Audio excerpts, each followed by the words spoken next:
4 easy self-care tips that can drastically boost your mood. If you get home from a day at work and find yourself in a miserable mood, then you have 2 options. Stay that way or do some work to cheer yourself up. One of these options will result in a more productive and enjoyable evening. This is where self-care comes in. And in this presentation, we'll look at 4 easy methods to drastically boost your mood. Go for a stroll. Spending time outdoors has been shown to improve your health in countless ways. These range from enhancing the production of numerous mood-boosting hormones via the action of vitamin D to supporting the health of our healthy gut bacteria. Walking helps to relax the mind and encourages creativity and feelings of contentment. Have a healthy snack. When we eat, we release feel-good hormones like serotonin and dopamine. This can help to immediately boost our mood, while increasing our blood sugar will prevent a rise in the stress hormone cortisol. Eat chocolate, and this will be a short-lived high, as the sugar spike will soon rebound and you'll end up feeling guilty. Conversely, though, if you eat a healthy snack, you'll get the added bonus of lots of vitamins and minerals that can even further enhance your mood for the long term. Meditate. Meditation helps to train focus, concentration, and mindfulness.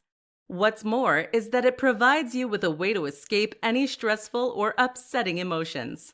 Think of meditation as a place that you can go to whenever you need to. Call a friend. Calling a friend is one of the best ways to improve your mood. Humans are social animals, and when talking with friends, you will find that this immediately lifts your spirits. A friend can talk you through anything difficult you're going through or distract you with jokes and stories. While calling friends is great for your mood, seeing someone in person is even more effective. Studies show that just looking at photos of people's faces can cause the release of many happiness hormones. If you find that you do all these things and you still can't get yourself out of the bad mood, then you should see someone who can help you deal with your issues. Anger or depression are not problems in themselves. They are symptoms of wider problems that you need to address if you and your loved ones are going to get any peace. 4 ways journaling makes you happier and more fulfilled. Journaling is a simple act and something many of us might have done as children. As we get older, we often feel we don't have time for journaling, and we drop the habit. But this is a huge shame, as not only is journaling a rewarding experience in itself, it's also a practice that can help you to cultivate a better mindset, more gratitude, and overall greater happiness and calm. So how does journaling offer all of those benefits? In this presentation, that's exactly what we'll be looking at. It helps you reflect on your day. Firstly, journaling will help you to reflect on your day and gives you the opportunity to think deeply about what went well and what went wrong.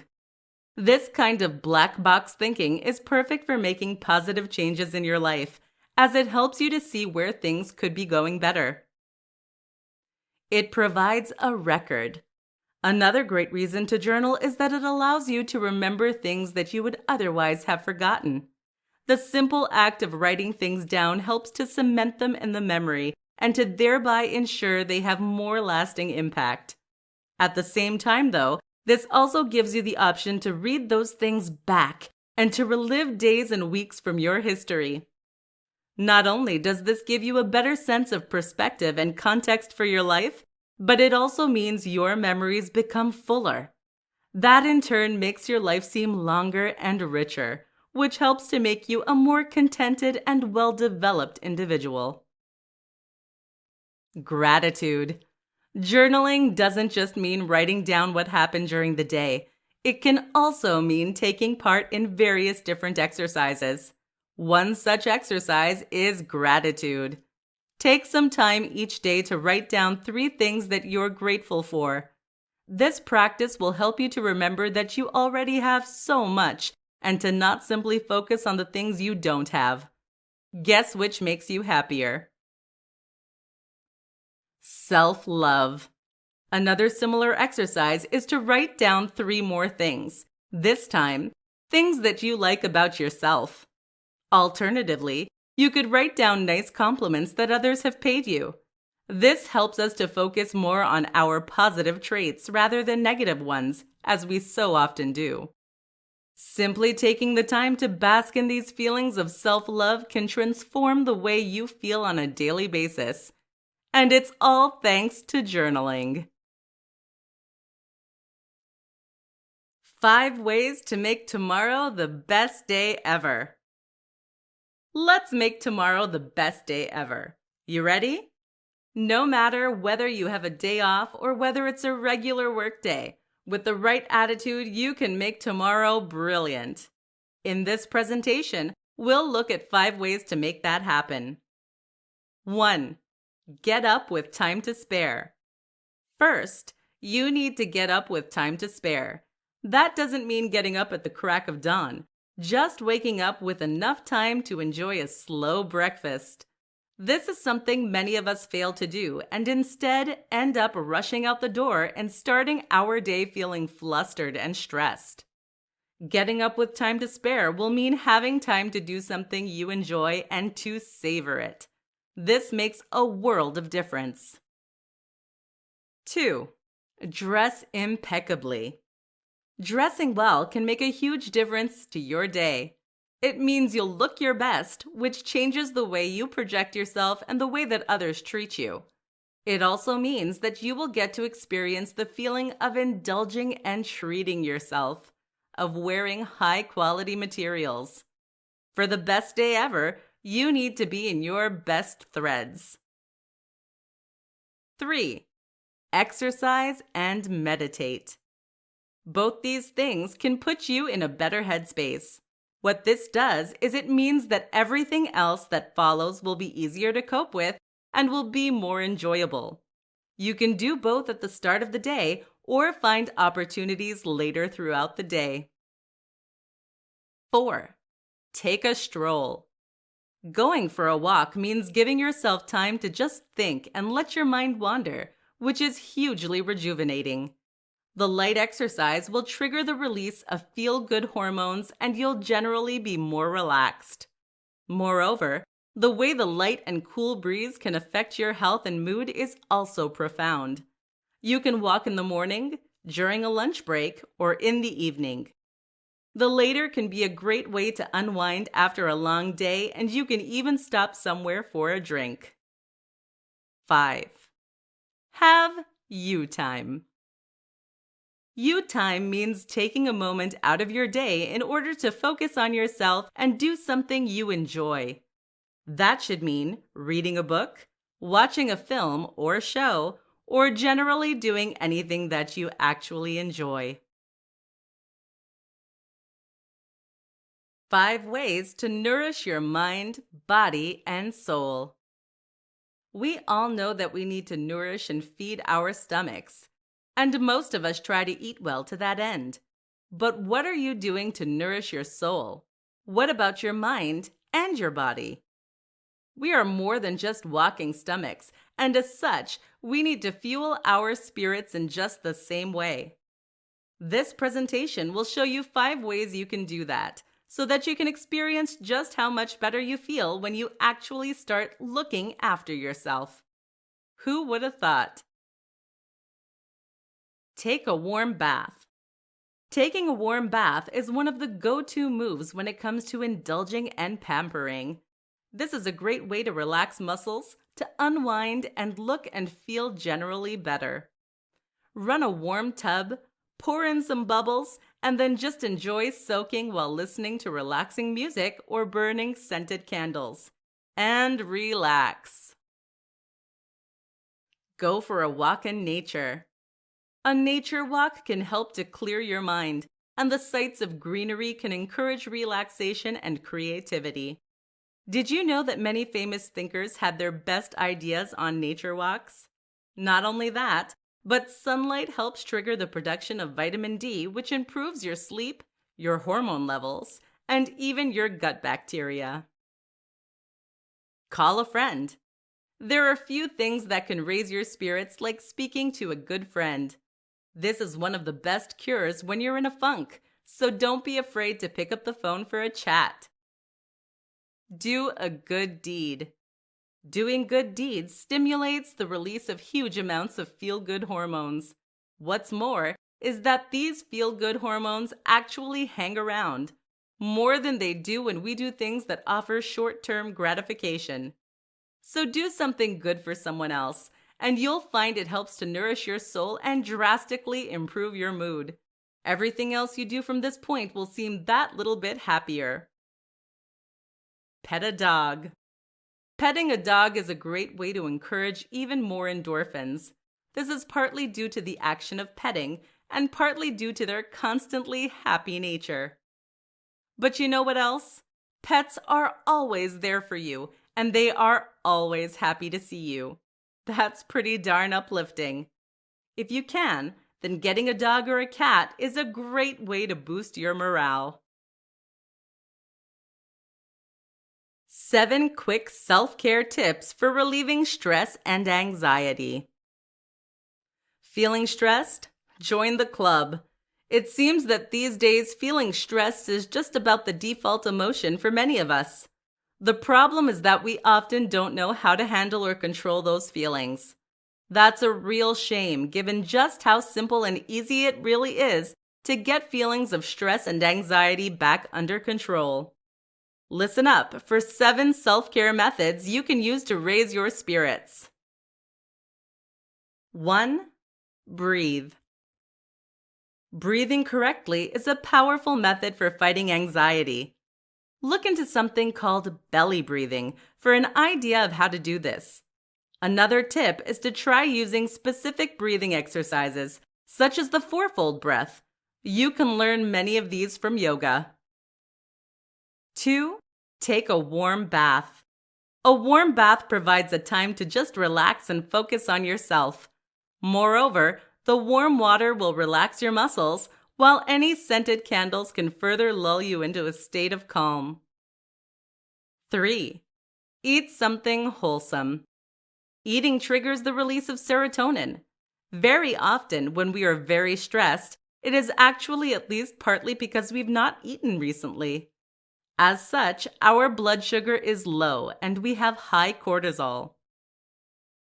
4. Exercise. Exercising also triggers serotonin. It's also a great way of reminding ourselves that we are in control and that we can do something productive and healthy if we so choose. 5. Listen to upbeat music. Music can help to guide and shape your emotions. Upbeat music is particularly effective when it comes to stimulating a great mood and helping you to forget your troubles. 6. Talk to a friend. Talking to friends is an excellent way to improve your mood. Humans are social animals, and as such, we're wired to spend time with other people. Not only that, but a good friend can help talk you through your stresses, or at least distract you from them with some lighthearted chat. 7. Meditate. Meditation teaches you to rise above emotions that are dragging you down and to take conscious control over your attentions and your mood. This is a powerful tool and one that everyone can benefit from. To get started, just find a quiet place, sit down, close your eyes, and focus on your breathing. If you find your mind wandering, then just gently bring it back to your breath. How to create a morning self-care routine for a successful day. How do you start your morning? If it's like most people, then it probably involves being jolted awake by a blaring alarm, only to have to rush to work on your morning commute, pushing and jostling against hordes of angry people heading the other way. We start the day panicking that we're going to be late, and things get worse from there as we struggle with the pressures of work. If you're a stay-at-home parent, then your day is probably no less frantic, but even more isolated. Is it any wonder that any of us lack the self-love and confidence we need to really perform at our best? In this presentation, we're going to fix that by going over a routine that can help you to start each day right. Meditate. Meditation has countless profoundly beneficial impacts on your psychology and mental health. Not only will meditation help you to find a moment of calm and peace, but it will also encourage important new connections in the brain that correlate with greater motivation, focus, and emotional stability. Journaling. Keeping a journal is an excellent way to guide and assess your thoughts and feelings. Write down how you want the day to go and visualize the best outcomes. At the same time, take a moment to write down 3 things you are grateful for and 3 things you like about yourself. By directing your attention in this way, you can focus less on the things that make you feel overwhelmed and incapable and more on the things that fill you with warmth and happiness. Affirmations. Read out positive affirmations that remind you that you are a worthwhile and successful person. Read them aloud for a greater impact. Different people respond better to different affirmations, so spend some time finding the ones that work best for you. You can also place these affirmations around your home in the form of post-it notes. Groom. Next, you should spend some time grooming and making sure that you take the time and effort to really prepare yourself for the day. This is something you do not only to look your best and feel your best, but also to enjoy taking time to spoil yourself and really indulge. The whole ritual of the warm water and the fact you are taking the time is not only cleansing, but it also reminds you to take time for yourself. How to cut out toxic people in your life. Self-care is not just about what you do, but also what you stop doing. There are many habits and behaviors that can slowly eat away at your mood, your contentment, your health, and more. Taking sensible care of ourselves means learning to identify these things and to stop doing them. In this presentation, we'll be discussing one of the most harmful habits that many of us maintain: spending time with toxic people. So what is a toxic person? Essentially, that's anyone who consistently makes you feel worse about yourself. Perhaps they're judgmental. Maybe they are unkind, or maybe they are selfish. Unfortunately, many of us continue to put up with such people simply because we have become used to their treatment of us, or perhaps out of a misguided sense of loyalty. Either way, this can eat away at your self-confidence, cause stress, and ultimately make you less happy and successful. The problem is how to get away from someone who is deeply ingrained in your routine. The first thing you need to do is to identify these people and to recognize that they won't change. Too often, we think that we can change people by changing the way we treat them. In truth, most people are very much set in their ways. It's unlikely they'll ever change, and certainly not through the influence of a friend or acquaintance. You simply can't afford to wait. With that out of the way, it might still be hard to completely stop seeing someone. If they work where you do, or if you have mutual friends, then it can be tough to go cold turkey, as it were. Instead, then, you might do better to simply create boundaries. If this person lets you down, then learn to stop expecting things from them. If they are unkind, then try to avoid alone time. You might have to see them in group settings, but you don't owe them anything, and there's no reason for you to spend time with them one-on-one. You have given this person chances, and you don't owe them anything. You can't fix them, so you mustn't let them harm you. Keep your interactions to a courteous minimal, and don't be afraid to coldly cut them off if they expect anything further. You'll find that life becomes much easier when you do.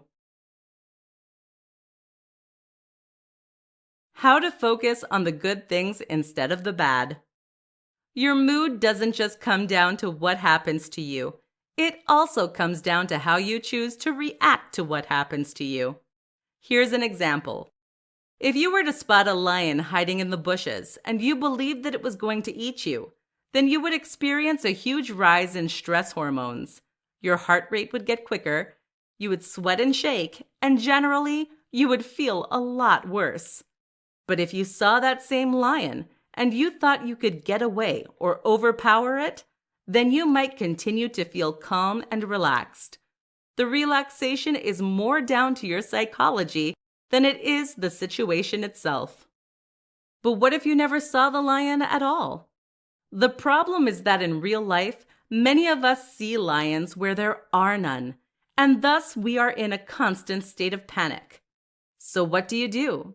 You train yourself to change your thinking and to focus on what's good.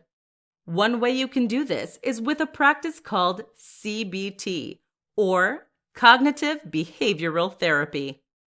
This shows us how to focus on our own thoughts and then to change their content.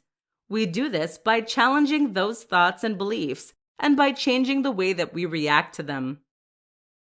Another useful tool is something called loving kindness meditation.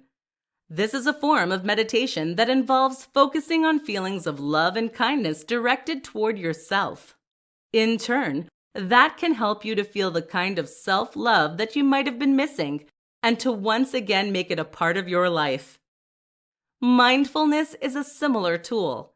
This simply means being mindful of what you are focusing on and how you're feeling.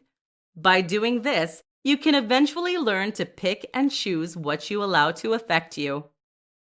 Journaling is the last tool we're going to look at today. Here, you write down thoughts and feelings that you want to remember. But in this case, we're going to write down things we are grateful for and things that we like about ourselves. The simple act of thinking about these and writing them down every day helps to cement them and make them seem more concrete. That way, we learn to appreciate what we have and who we are. How to say no and why setting boundaries is important. Many of us fail to care for ourselves the way we should. Part of this is down to a lack of consideration for the way we treat ourselves. Perhaps self-care simply isn't something you've considered in the past. But part of it is also down to your sense of commitment to others. That is to say that we often put ourselves second, simply because we put everyone else first.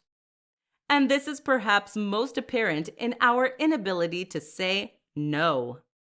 How many times have you been invited to an event that you don't have time or energy for, only to accept, simply because you don't want to let that person down? Learning to say no is therefore one of the most important things you can do if you want to be happier with yourself and if you want to protect your mental health. Here's how to do it. Tip 1. Do it right away. Too often, we will put off the act of saying no because we can't bear to do it. This, of course, only makes it more of a shock to people when we tell them. Not only that, but it then hangs over us. So just bite the bullet and tell them. Oh, and don't say maybe only to then change your mind. This is what makes people think you are flaky, not the act of saying no itself. Tip 2. Don't make excuses. Do you want to come out tonight? No, sorry. My family are visiting, and also I have a cold, and also I have no money. No one buys these excuses, and it makes people think you don't want to spend time with them. Just saying no because you need some time to yourself is perfectly fine. What's more is that if you and your friends can be honest with each other and not place pressure on one another, then you can improve your relationships. Tip 3. Don't fret about it. Many of us don't want to say no because we fear that we'll never be invited out again, or because we think we'll hurt someone's feelings. In truth, the other person will likely think nothing of it, so don't worry about it. And if you are worried, then you can always just invite them out for coffee or drinks next time. That shows you're interested, so no harm done. 3 reasons why self-care should be a priority. Ask most people what self care means to them, and they will stare at you blankly. The very concept of taking specific time to look after yourself is extremely alien to many of us, and it's something that is overlooked all too often as a result. We have enough to do without all this self care jumbo. Well, I'm here to tell you that this is precisely the wrong attitude. So listen up and let's discuss the crucial reasons that self-care should be an absolute priority. It's critical for your mental health. Mental health is something that more and more people now struggle with. The modern pace of life is simply too demanding for many, which results in anxiety, stress, depression, and many other issues. If you wish to keep up with this fast pace of living, and if you wish to perform your best without incurring lasting consequences to your health, then you need a stable foundation upon which to build. Think of self-care like vitamins, during a time when you're constantly surrounded by opportunities to get ill. It teaches you compassion for others. Compassion for others starts with compassion for yourself. This is something that many people don't understand, instead assuming that the two are unrelated. In fact, though, by better learning your own emotions and by cultivating the emotional intelligence that comes from that, you can learn to spot when others need you as well. Not only that, but by looking after yourself, you will be in a fitter state to be able to look after others. How can you help someone if you're close to going to pieces yourself? It makes life more enjoyable. Perhaps you're able to get by without self-care. Maybe you can just about complete the work you need to, and perhaps you won't get ill. But if you continue to neglect your own well-being, what's the point? If life is simply a matter of bearing the worst until it's all over, what are you getting from it? The truth is that whoever you are, you have the capacity to be happy and contented right now. You don't need to be rich or even debt-free. You just need to give yourself time to be happy. You just need to give yourself the chance to enjoy the present moment. When you learn to do that, you'll find that life is imbued with so much more meaning. How's that for essential?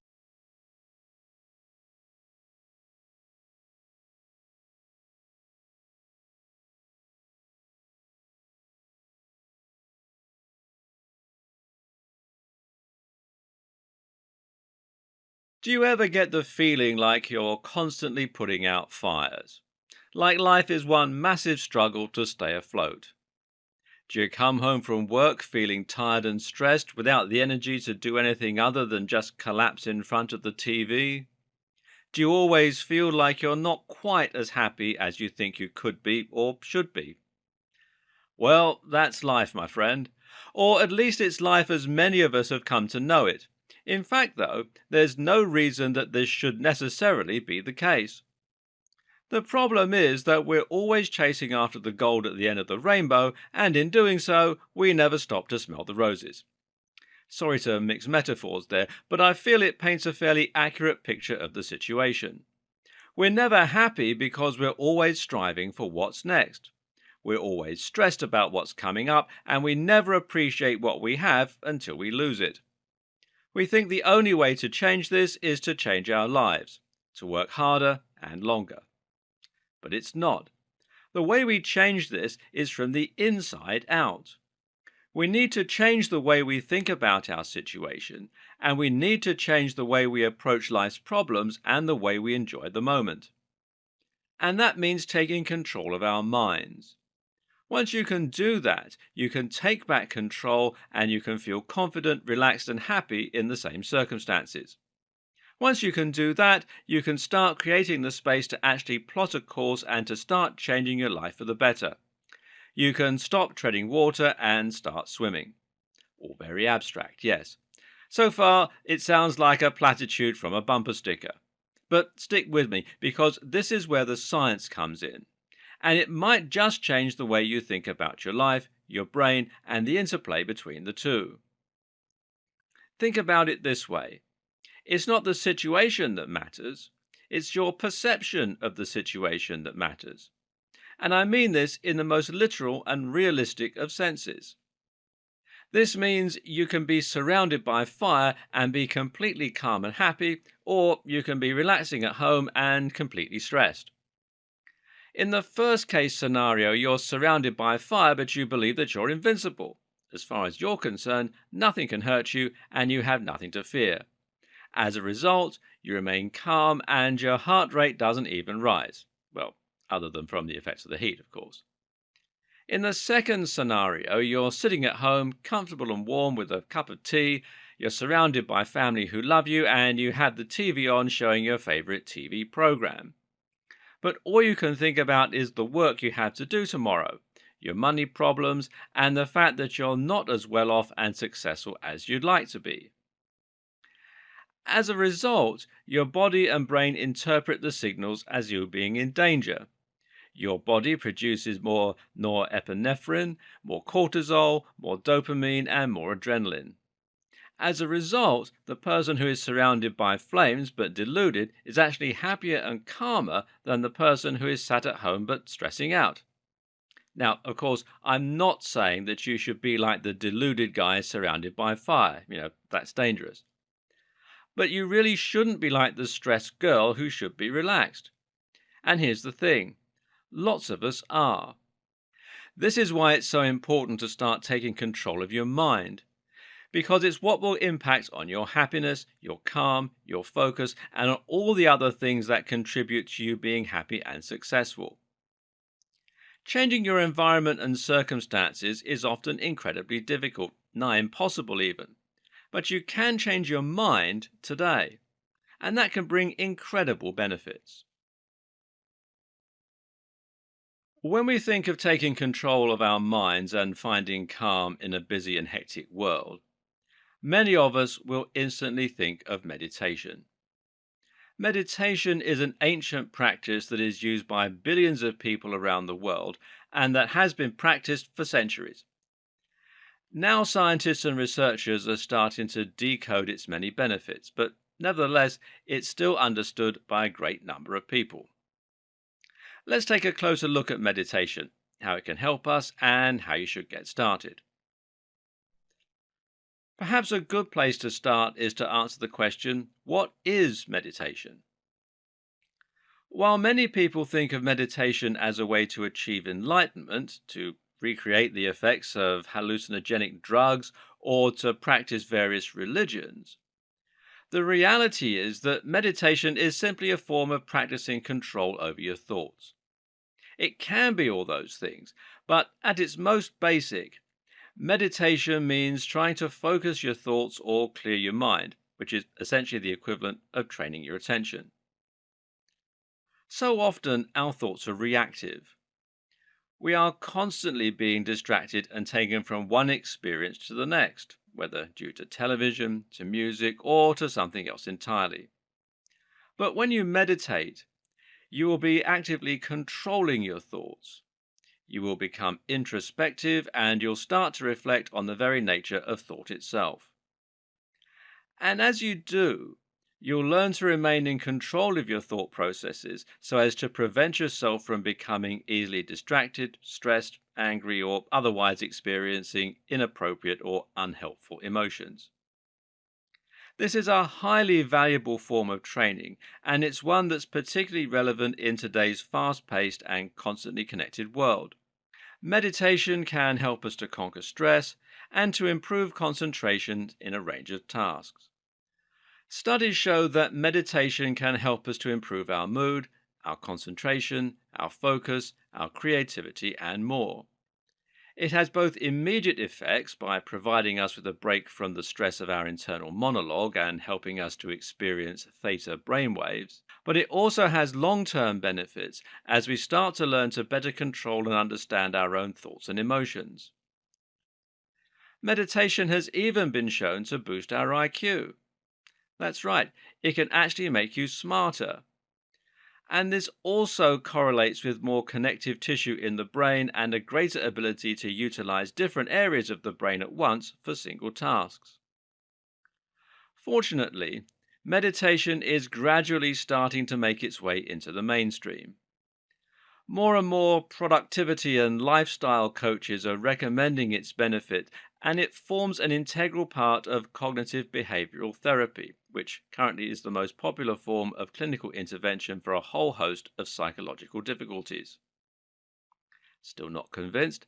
Then I invite you to have a listen to Tim Ferriss's podcasts.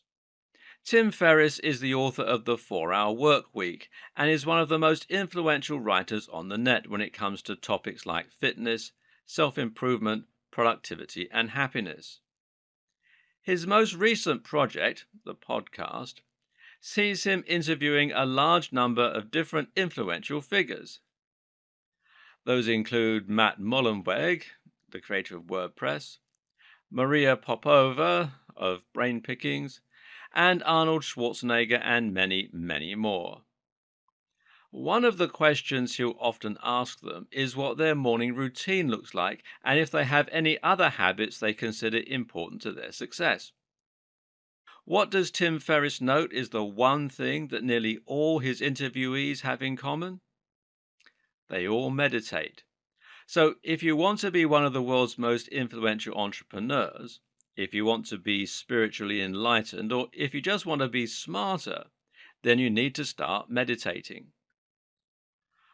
But while meditation has benefits across the board, it's also worth noting that some forms of meditation appear to be more effective at promoting specific psychological benefits than others, and this is according to a study from the National University of Singapore.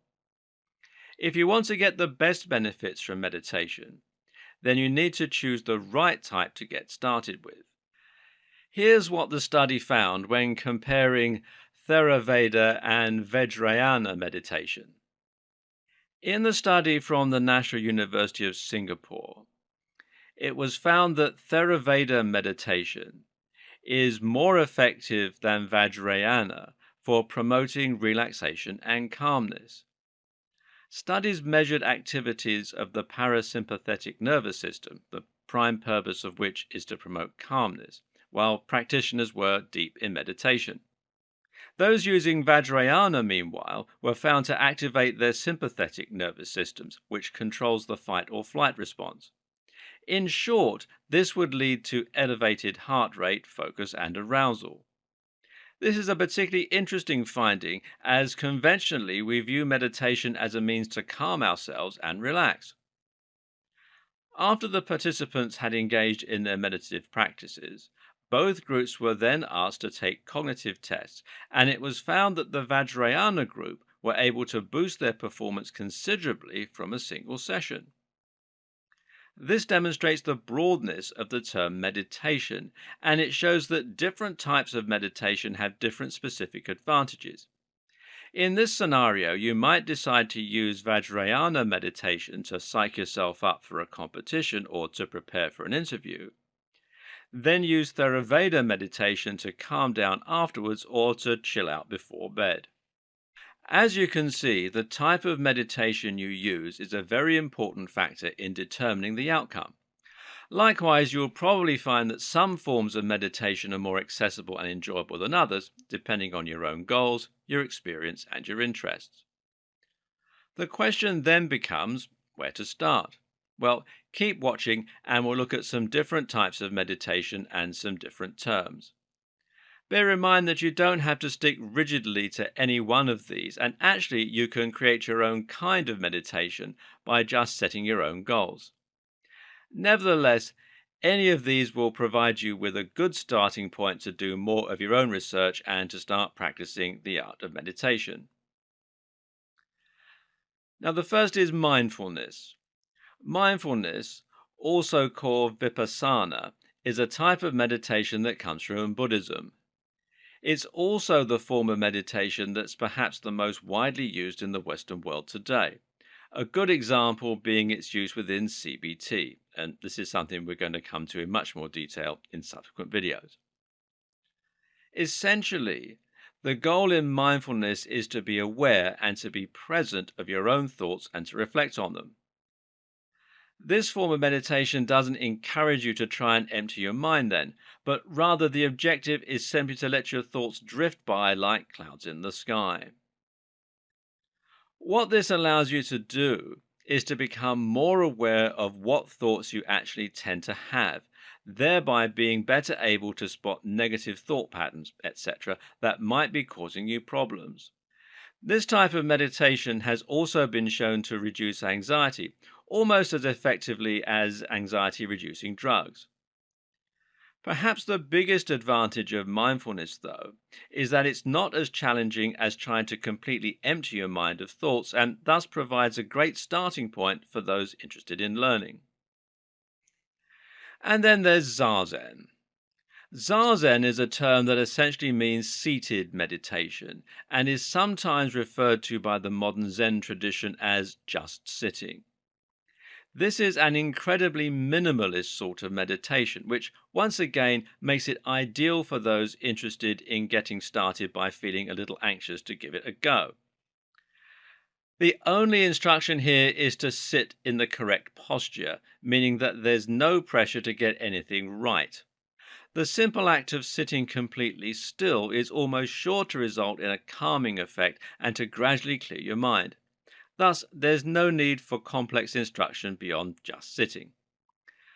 While this is the core principle behind Zazen, it will sometimes be more complex than that. Often, practitioners are given a paradoxical sentence, a story, a question, or an element of Buddhist scripture to muse on.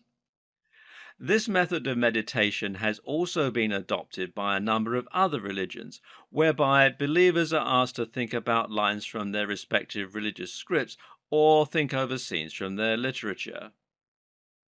For some, the lack of guidance is going to make this an approachable and enjoyable form of meditation, while for others it can be frustrating and might leave you lost. Another way in which meditation has been adopted by religions is through spiritual meditation. This is essentially a form of meditative prayer, and prayer has been shown to have many similar benefits to other forms of meditation. Then there's transcendental meditation. Transcendental meditation comes from Vedanta, which is the meditative tradition from Hinduism. Transcendental meditation is once again seated, ideally in lotus or half lotus position, and this time uses a mantra.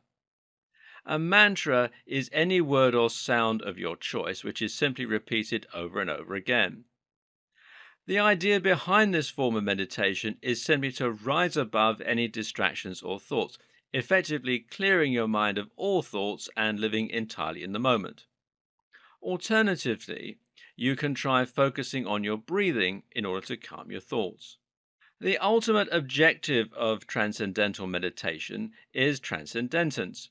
This is the meditation that is used as a path to enlightenment, which is reportedly a feeling of oneness with the universe and perfect contentment. In reality, it's likely that enlightenment is merely a brain state achieved by relaxing areas of the brain and thus getting them to shut down. This is something that takes years to master, though, and is highly elusive. If you use transcendental meditation with the sole object of reaching this kind of state, you're likely to be disappointed. That said, though, if you can reach this state, the effect is something similar to being on drugs or having a stroke. It's completely mind-bending, but not damaging in the same way that those other examples are. You lose the ability to distinguish time and to distinguish your own body in a physical space as those areas of your brain close down. If you want to have an end goal, then this is certainly something interesting to aim for. When done correctly, transcendental meditation is an ideal way to relax and to move your thoughts away from stress. It can be used to calm the heart rate and is a fantastic coping mechanism if you suffer with anxiety. It's also quite difficult, though, and many people give up after becoming frustrated at the inability to quiet their inner voice. The secret to success is to go easy on yourself and not to force it. Next is focused meditation. As with transcendental or mantra meditation, focused meditation involves the practice of trying to completely clear your thoughts by focusing on something else. Mantra meditation is one form of focused meditation, but you could alternatively try focusing on external stimuli, like the sound of a river or a piece of meditative music, or even on something like a candle flame.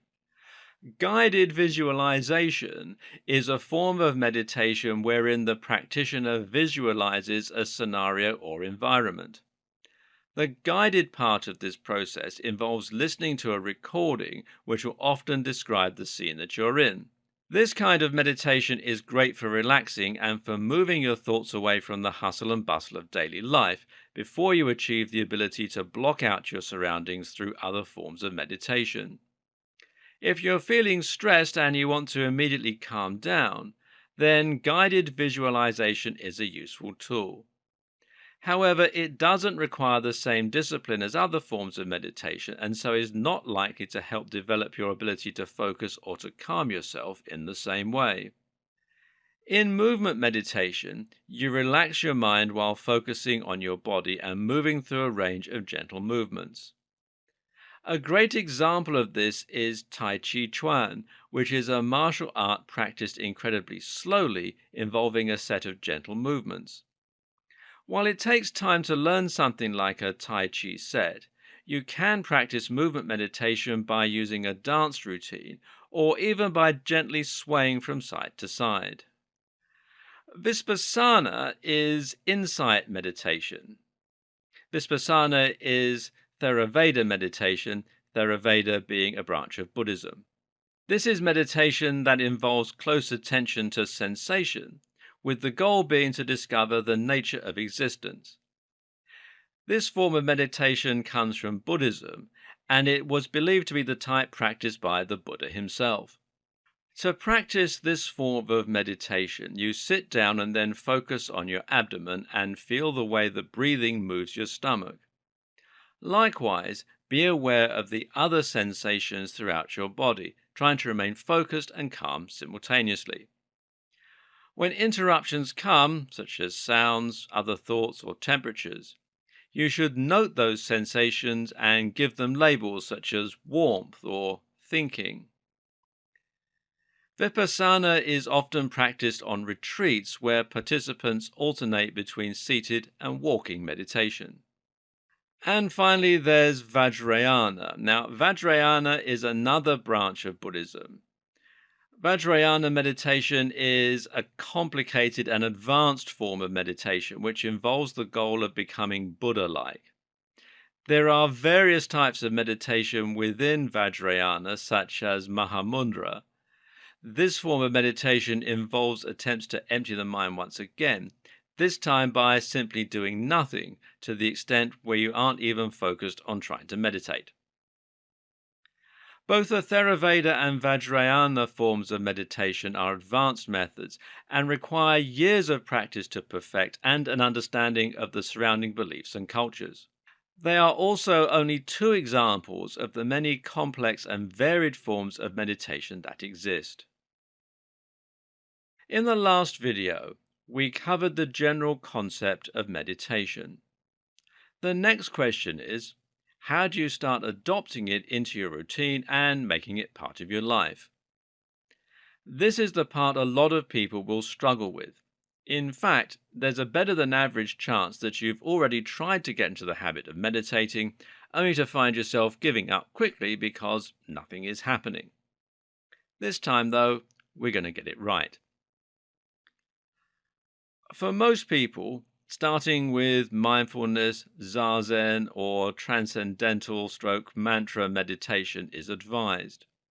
These are perhaps the simplest methods you can use when you're just learning, and they'll help you to get a great start to your day every morning. I also recommend approaching this using a process known as Kaizen. Kaizen essentially means lots of small changes that add up to offer big benefits. The idea is that you don't try and make massive, large-scale changes in your life, but instead you make tiny changes and then gradually start building on those. For instance, trying to go to the gym 5 times a week for an hour at a time is often an uphill struggle, and it's something that a lot of people will struggle to stick with. Going for an extra 5-minute walk or doing some sit ups every other day, though? Well, these are things that you'll be much more likely to stick with. And once you start doing that, it'll be much easier to throw in some press ups or extend that walk to 10 minutes.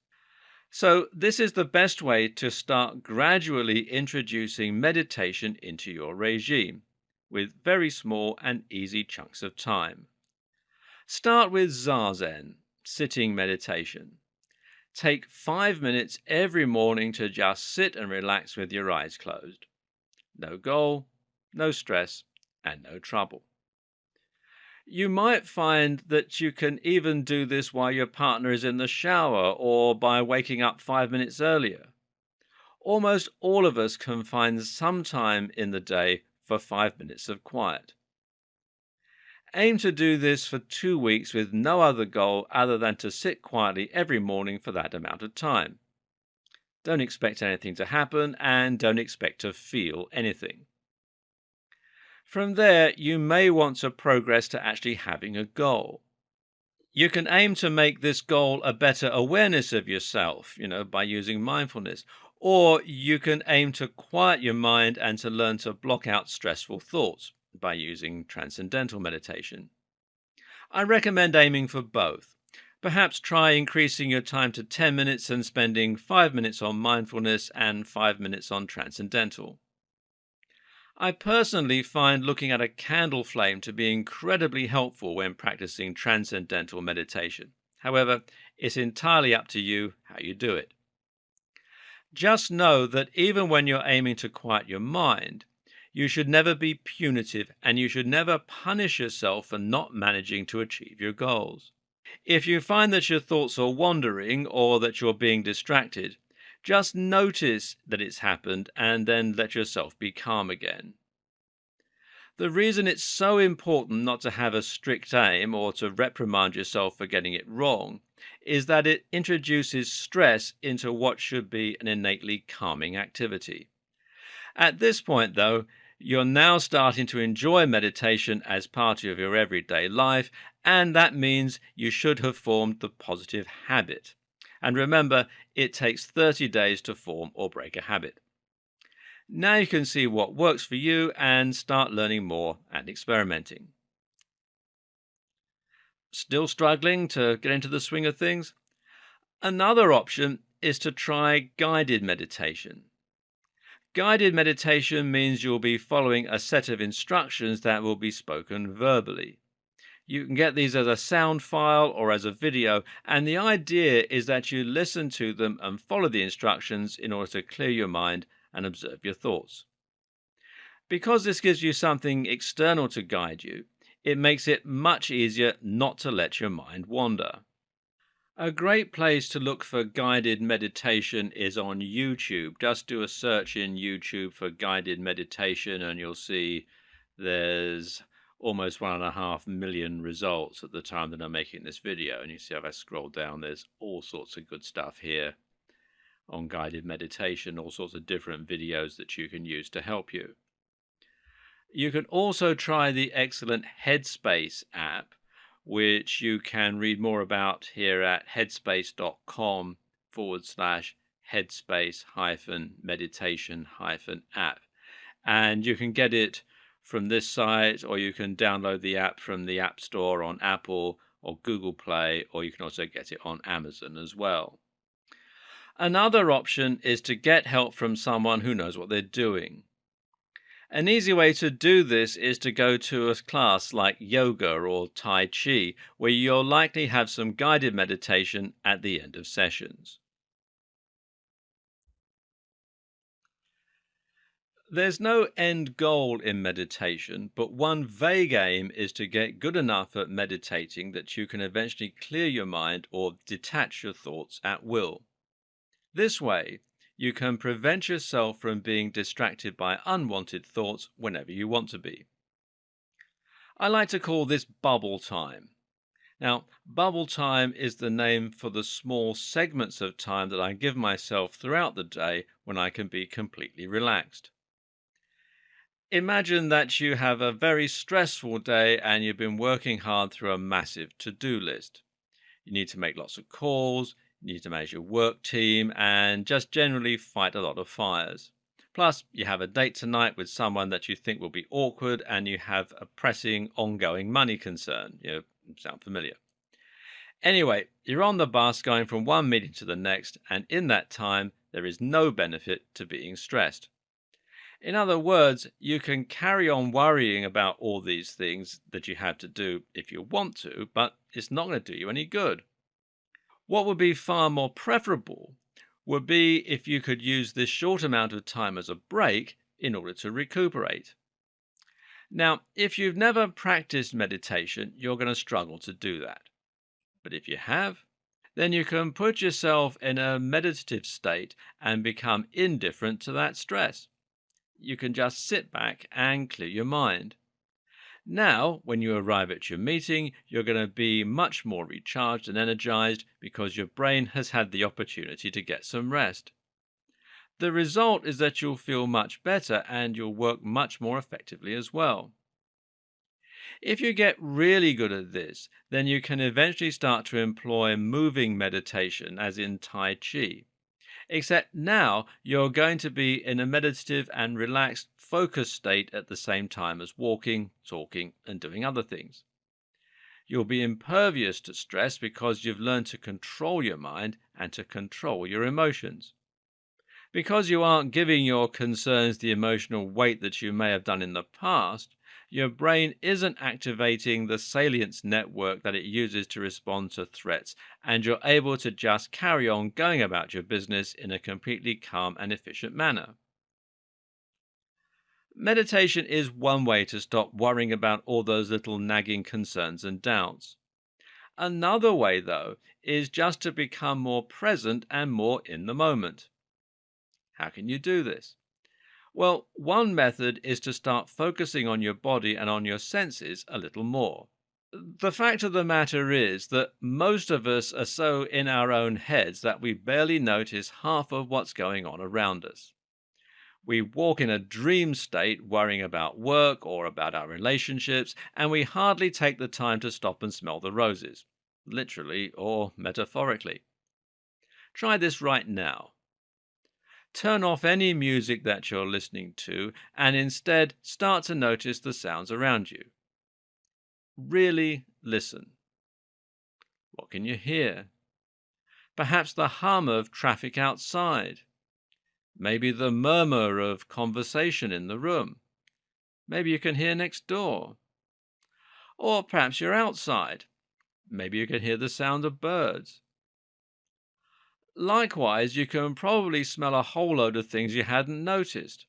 And if you take the moment to feel your own body, then you can probably notice the sensation of the seat pushing into your legs and into your buttocks. Maybe you can feel the blood filling your face and making you feel hot, or perhaps there's a cool wind blowing against you. What direction is it heading? Listen to the sounds of your own breathing and feel your abdomen expand and shrink as you do so. Once you do this, you'll find that you stop worrying about what's going on around you, and you'll start to appreciate your environment a little more. There's so much that you normally miss. You can try doing this on walks too. Go for a walk with no music, no phone, and nothing else, and just try being present and noticing the world around you. It's a calming and invigorating experience at the same time. Also, try being more present in conversation. Practicing this is important because, as with practicing meditation, it will eventually become something that you can just engage at will. Now you can choose when you want to start listening better to what people are saying to you and when you really want to focus on the day which you're out with your children or something like that. Again, you can leave your work concerns at home. And try focusing on the sensation of your body more next time you're being intimate with a sexual partner. Don't worry about your technique, what you're going to do next, whether they like you. Instead, really focus on how the touch of their hand feels on your body. You'll find that you instinctively know what to do next and that you start being much more passionate and responsive. You'll become a better lover simply by getting out of your own head, and you'll feel it far more forcefully. This is true for everything else as well. Next time you have a bath, take a moment to really appreciate the warmth and the softness of the water against your skin. Indulge yourself in the smell. Next time you eat your cereal in the morning, remind yourself how much you enjoy that cereal and how happy you are not to be going to work. This is what so many of us don't do. So many of us are constantly in a dream state and worrying about other things that we actually miss what's going on around us. Being stressed and having no control over your mind is doubly problematic because not only does it make us unhappy directly, but it also distracts us from the things going on around us all the time that could be making us happier. Oh, and what this does for our relationships is also fantastic. Right now, being distracted by work could well be destroying your relationship with your family and friends. In the first half of this series, we've learned how to use meditation and how to start introducing it gently into our lives. Now you have the ability to focus at will, to stop feeling stressed, and to actually control how you feel and what you want to think about. This is an incredible power because it means you can choose to actually live in the moment and you can choose what's important to you and how you want to feel. But what if I told you that this isn't just about happiness? What if I told you that this is also about getting the very most out of yourself? What if I told you that the things you've just learned could help you tap into your full potential and to become almost superhuman? Do I have your attention? Welcome to flow states. Remember what I said about the importance of focusing on what's going on around you and on being awake, alive, and in the moment. This is how we're supposed to function all the time. This is how animals and babies are all the time. But somewhere along the lines, we lose that connection with our environment. The question you might now be wanting to ask is, why is it so hard then to do the thing that we're designed for? Why is it so hard to obtain the same focus and connection with the world that comes naturally to infants? There are lots of answers to that question, but one of the most pertinent is that we're too set into our routines and we aren't stimulated enough. Try that exercise again where you listen to your surroundings. What can you hear? Can you hear a clock ticking somewhere? There's a good chance that the answer is yes if you're indoors, but you might not have noticed it until I asked you to listen to it. And why not? Well, it's because you've become desensitized to it. What's happened is that your brain has heard that ticking before. It's the exact same thing every second, and it's something that you're completely used to. As such, your brain says, this isn't important, and pushes it into the background. Meanwhile, the worries that are flooding through your mind constantly seem very important. The same thing happens if you cut ping pong balls in half and place them on your eyes. When you do this, at first you'll see the insides of those ping pong balls as you would expect, but after a few minutes, things will go fuzzy. Why? Well, because nothing is changing. The nerve endings in your eyes have become tired of the exact same stimulation, and so they're turning off. Nothing is moving, nothing is changing, and it's inefficient for them to keep firing. This is called the Gansfield experiment, and it's quite interesting if you ever want to induce hallucinations naturally. Now think about what you do in your daily life. You walk the same route to work. You take the same ride on the same bus. You have the same breakfast. You have the same conversations with the same people. You perform the same tasks throughout work. You get home and you sit in the same place. Guys, this is killing us. Our brain has a complete lack of stimulation and excitement from this kind of activity. We evolved to be constantly moving, constantly in danger, tracking our prey through the wild. And when that happened, everything around us seemed important, dangerous, and salient. But now we're sleepwalking through life. Everything is safe and everything is the same. If you want to be more present and more in the moment, then you need to submit yourself to environments and situations that are exciting, novel, different, and interesting. If you do this, then you'll automatically forget all those things that are making you stressed. You'll automatically become more engaged with the world and less worried about your own petty concerns. So, take different routes home from work. Learn new skills and hobbies. Have conversations with strangers. Try new foods. When you do, your brain will light up and come alive, and you'll get a reprieve from your money and relationship problems. Better yet, you'll form new neural connections, which will once again help you to become sharper, smarter, faster, more creative, and more alive. If the idea of subjecting yourself to novel states or rich environments sounds familiar, then you may have read The Rise of Superman, Decoding the Science of Ultimate Human Performance by Stephen Kotler. In this book, Stephen describes what's known as a flow state in detail. This is the condition in which we are most alive, most happy, and the best at performing. It's the exact opposite of wandering around and being stressed about work. In a flow state, you're so engaged with the surroundings and what's happening that you forget yourself entirely. Sound familiar? It's almost like a form of meditation, except this time you are completely switched onto the world around you. This is something that most of us have experienced at some times in our lives, and you may be familiar with it if you think back. Have you ever dropped something out of a cupboard and moved so fast to catch it that you didn't even think? Have you ever been playing sports when suddenly the world seemed to slow down to a crawl and you were able to move with superhuman reflexes and break your personal record with some kind of superhuman feat? Have you ever been writing and become so engaged with what you're saying that you're able to completely lose track of time? Have you ever been in a conversation that lasted all night? All of these are examples of flow states, and in fact, even watching a film can sometimes mimic flow. In this scenario, you might become so engrossed in what's happening on the screen that you're shocked when you step outside and it's dark. It's almost like waking from a dream.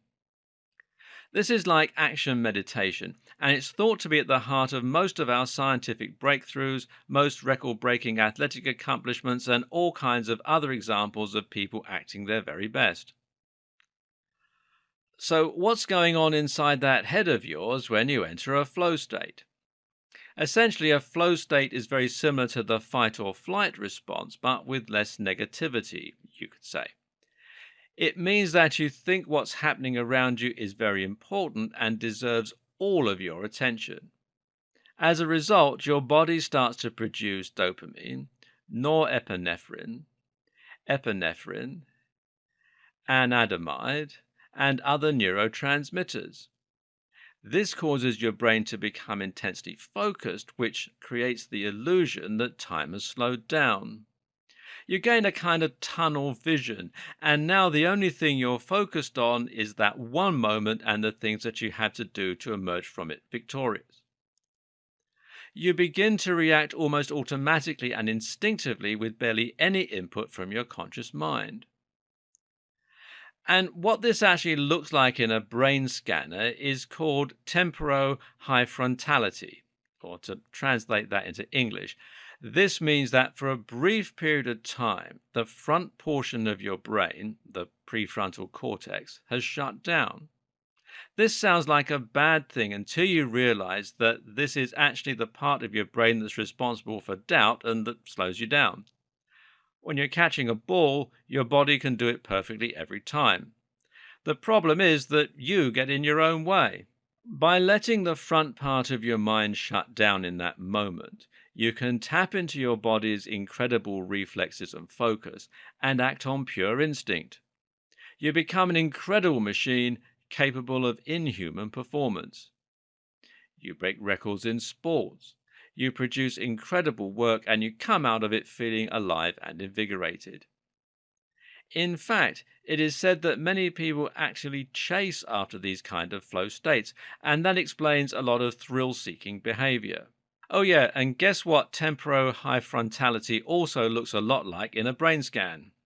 You guessed it, meditation. I highly recommend that you take up some kind of exciting hobby and that you start exploring more. Excite yourself and get yourself to focus and pay attention. Flow states are currently all the rage and are getting a huge amount of attention in the psychological literature, as well as in online forums and in popular culture. Flow states are being touted as the solution for everything and as something that we should strive to always encourage. But actually, this is somewhat missing the point. Yes, sometimes we should be alert and connected. Sometimes we should be able to shut out the outside noise and focus on calmness, stillness, and oneness. But actually, that chatter and stress is not something we want to entirely eradicate. Now, it sounds like I'm contradicting myself right now, but stay with me. Yes, when we were animalistic in our behavior, we were much happier, much less stressed, and much more engaged with the world around us. But you know what? We were also animals. We managed to achieve all those things that we achieve today by getting out of that reactive and engaged state and, yes, stressing. And not all stress is bad. Eustress describes the kind of stress that motivates us to do things. Things like perform at our best at work, revise for exams, save money, that sort of thing. Studies show that people who have never felt stressed actually tend to perform worse in education and in their careers. There's more too. Did you know that being completely focused is actually counterproductive to true creativity? True creativity comes from letting the brain explore different neural connections. It is the act of recombining different ideas and memories into new formats, and we tend to do this when daydreaming and when having an internal monologue. When you do this, you enter what's called the default mode network. This is exactly the state of mind that you're in when you're daydreaming and letting your thoughts run away with you. And it tends to occur when you're engaged in mindless tasks, like commuting. And it too is responsible for some incredible breakthroughs. It's part of legend now that Einstein came up with his theory of special relativity while working in a patent office. And it was the dull and mundane nature of working in that environment that allowed him to do so. It might be nice to think that flow states and meditation are the answer to everything, but they're not. They're actually just a very important part of our mental experience that many of us have forgotten. Instead of trying to completely eliminate one type of brain state, true control of the mind means being able to switch from one brain state to another with ease. In other words, it means being able to mull over tasks and agenda items when you're a bit stressed or when you're working. It means entering a productive flow state when you're entering data or when you're doing martial arts or sports after work. And it means being able to switch off and let your brain have some much needed peace and quiet when you get home from work. So, the best type of mental state is the one that lets you switch to other mental states at will. Our aim is to be in control of our brains and our thoughts and to be able to switch from one state of mind to another with ease. In other words, all types of thought and all types of mental state are important, valid, and helpful. Except one. What is that one? Well, it's the one where you're just incredibly distracted by all the constant demands that are being placed on you. And this is where the modern ache starts to come in. Earlier, we learned how we were desensitized to much of the natural stimuli coming into our minds through our senses. We take the same route to work and do the same things every day, and as a result, we're very much desensitized to everything around us. The problem is, our modern culture is all too aware of this and tries to exploit it. While you're happily mulling over the day's events, you see, you're being distracted by bright billboards and adverts, your phone's constant buzzing, the TV, the radio, your boss emailing you, cars honking their horns, alarms, computer games, the list just goes on and on. All of these things are designed to grab our attention and to overstimulate us so that they can get us to spend money, work or pay attention or whatever. And this is what's killing our ability to focus, relax, and concentrate as much as anything else. Do you know why alarms are designed the way they are? They make a beeping noise because it's something we would never hear in the wild. As such, it's strange and unusual to our brain, and it sits up and takes notice. In comes that salience network, and in comes that cortisol, norepinephrine, and general stress. And this is what wakes up most of us in the morning. We're startled awake from complete deep sleep by a loud alien sound. Then what do? Well, normally we check our phones. Bright light equals even more cortisol, that's the stress hormone, being produced in our brains. Then looking at adverts starts to grab our attention because, well, that's what they're designed for. Then we read our email. What's this? A message for your boss asking if you can do something as soon as you get in. Now you're stressed and focused on that. As you're brushing your teeth, it's all you can think about. Over breakfast with the family, your mind is half watching the television, and this is preventing you from properly paying attention to what they're saying.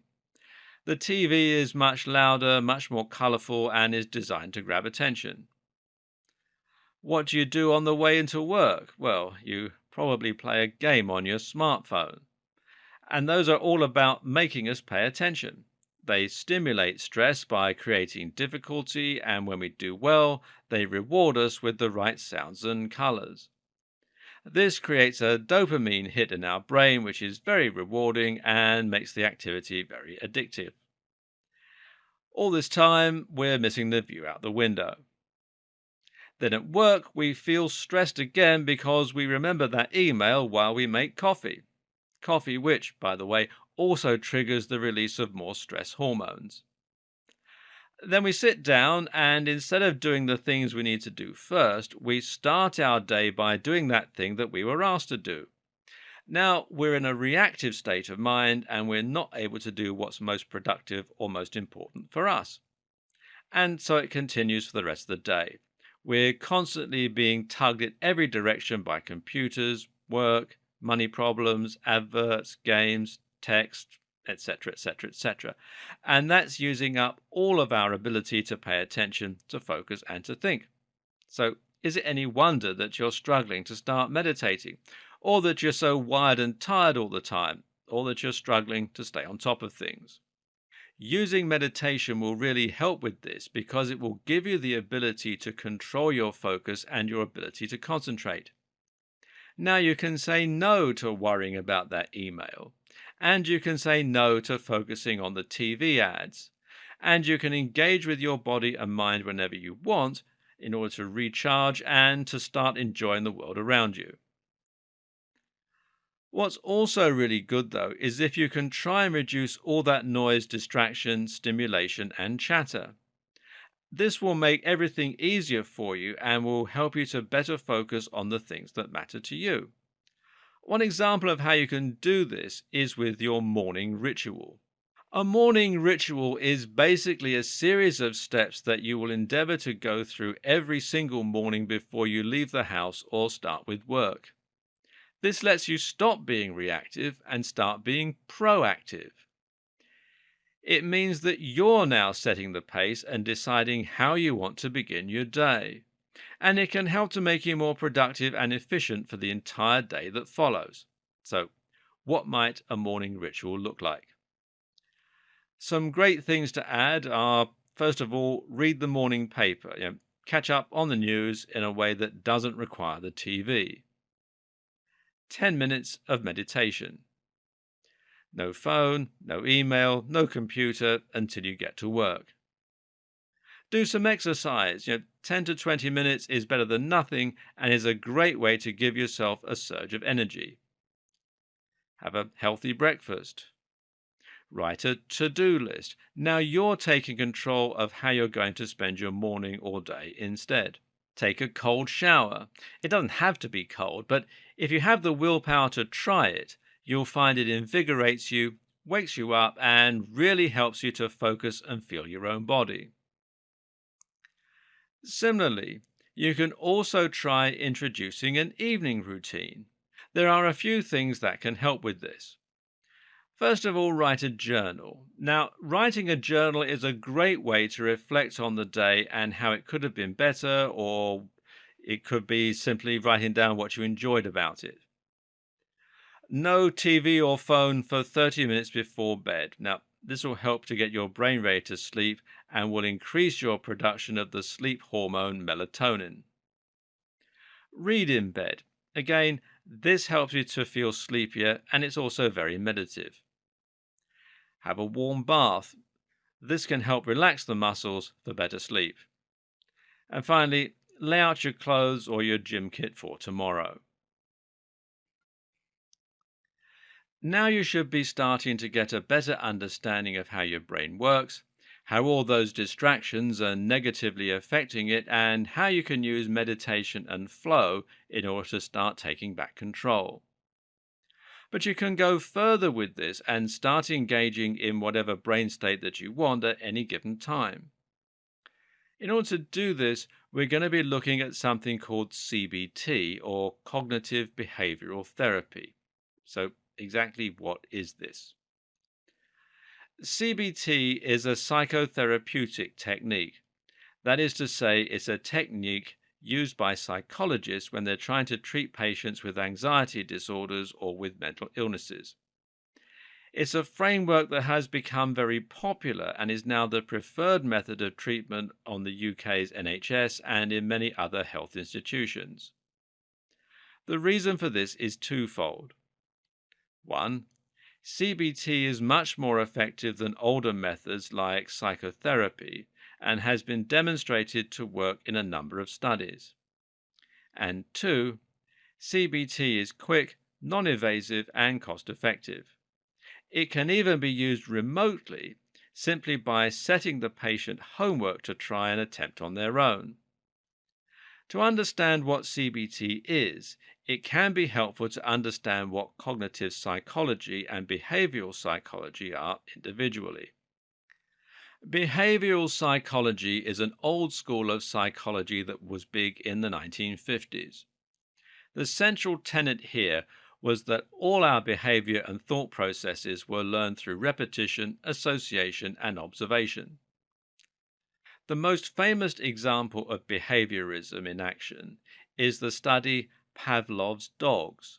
Here, Pavlov demonstrated that he could get a dog to salivate when it heard a bell, simply by ringing the bell every time it got fed.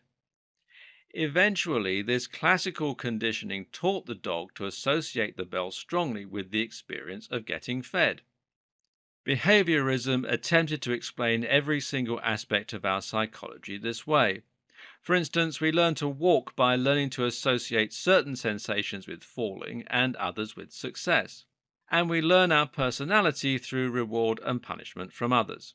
Phobias and other psychological problems were the result of unhelpful associations forming, and these could be treated by creating new associations. Over time, though, behaviorism began to lose favor as it appeared to oversimplify matters. In a strict behaviorist view of psychology, there's no room for our thought processes or our internal experience. What happens when someone plans out an action? What happens when we imagine something happening? What about intention? Cognitive psychology added this element in and looked at the brain more like a computer with a program running. The program is our thought process, and we use this to decide what to do and how we're going to do it. CBT, meanwhile, elegantly combines both of these approaches into one unified theory. We still learn through association, but this can just as easily occur in our own heads. In other words, if you're convinced that you're going to fall off a height, then you'll keep rehearsing it happening in your mind and you'll keep thinking to yourself that you're going to fall. And this alone is enough to create the association that might make us afraid of heights. So, to treat a phobia, CBT will focus on reconditioning and creating new associations, but it does this both physically and through changes to your internal monologue. So, how might this work in practice? Generally, it involves several steps and several different techniques, which, when combined, allow you to control the way you think and feel. The start is to identify the way you feel and what you're thinking when you're doing something. And guess what? This is where mindfulness comes back in. Say you're afraid of public speaking and you want to try to get rid of that phobia forever.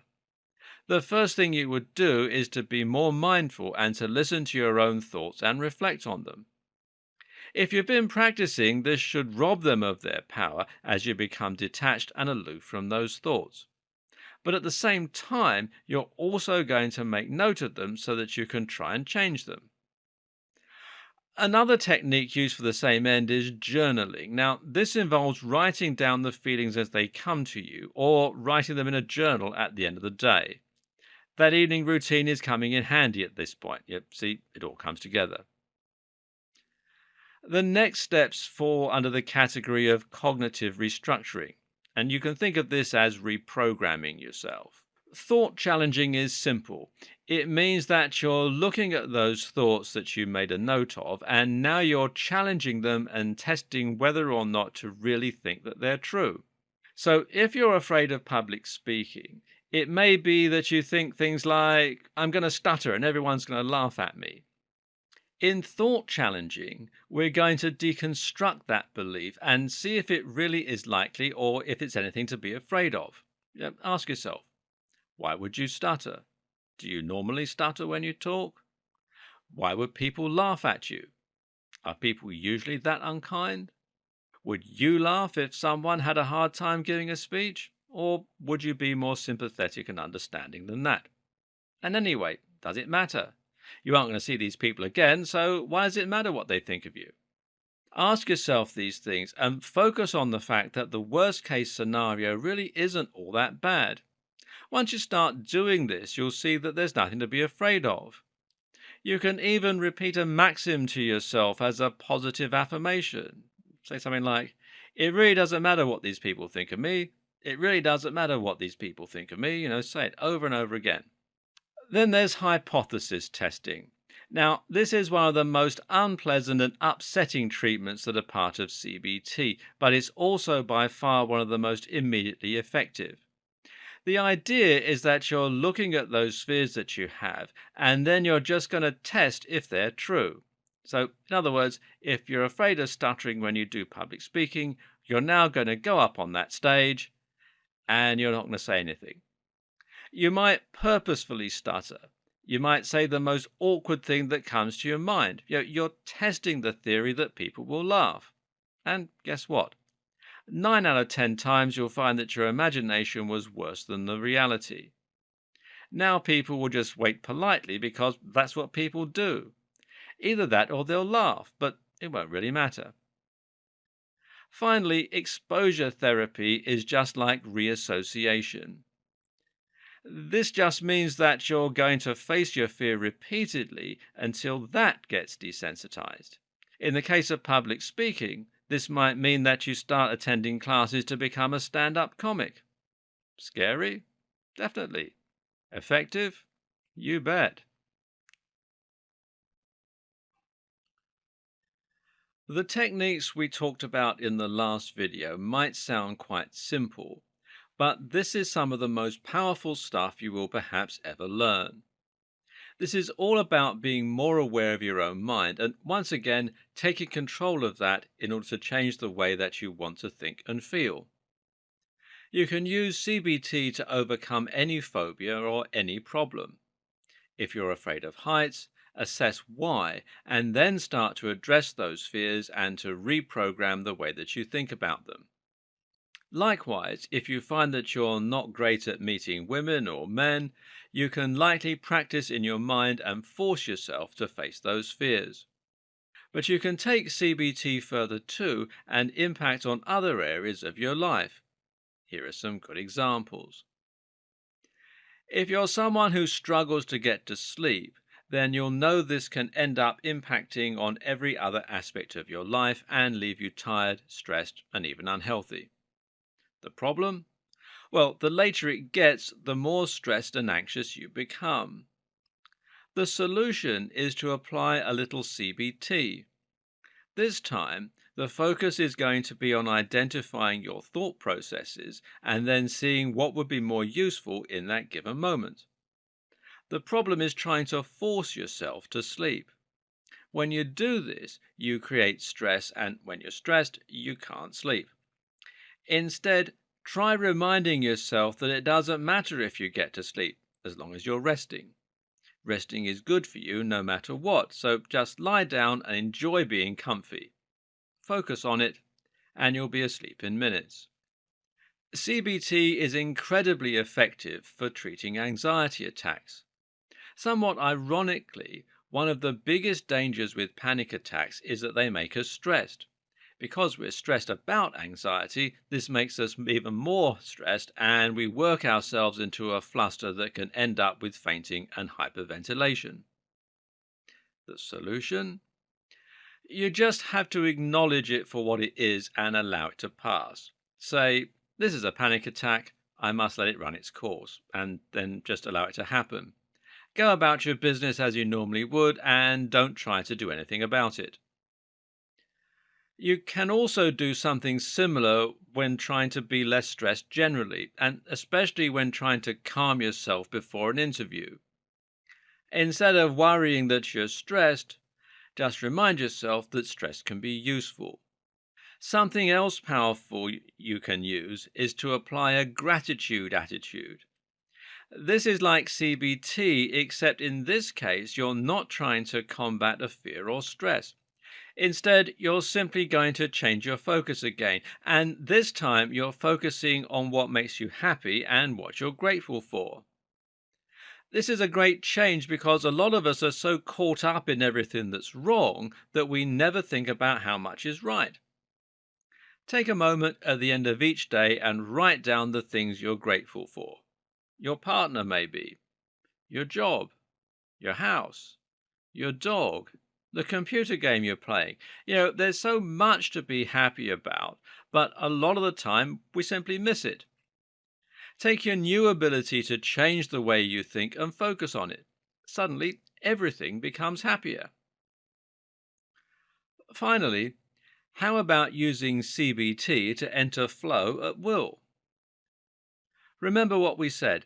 Flow is a natural response to what your body and mind deem highly important stimulus. What defines the importance of the stimulus?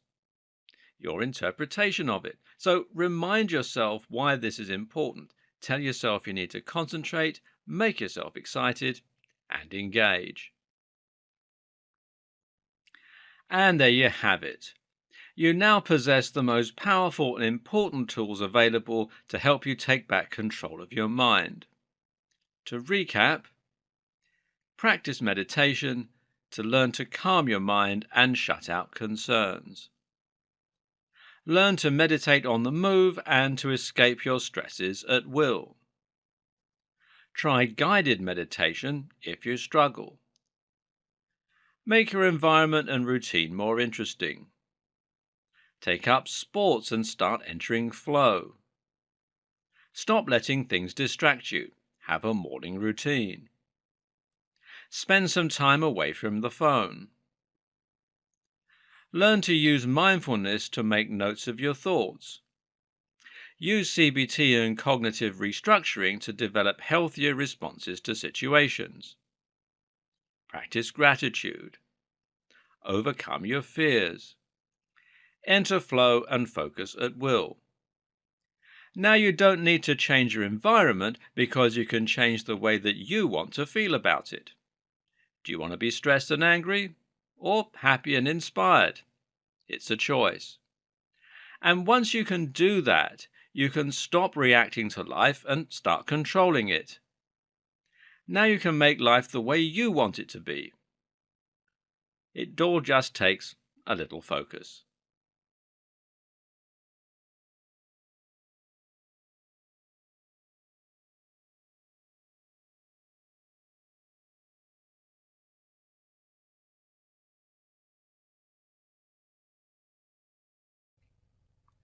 One way to stay young is from the inside out, because what goes on the inside is often reflected on the outside. And I'm going to talk about that in this video.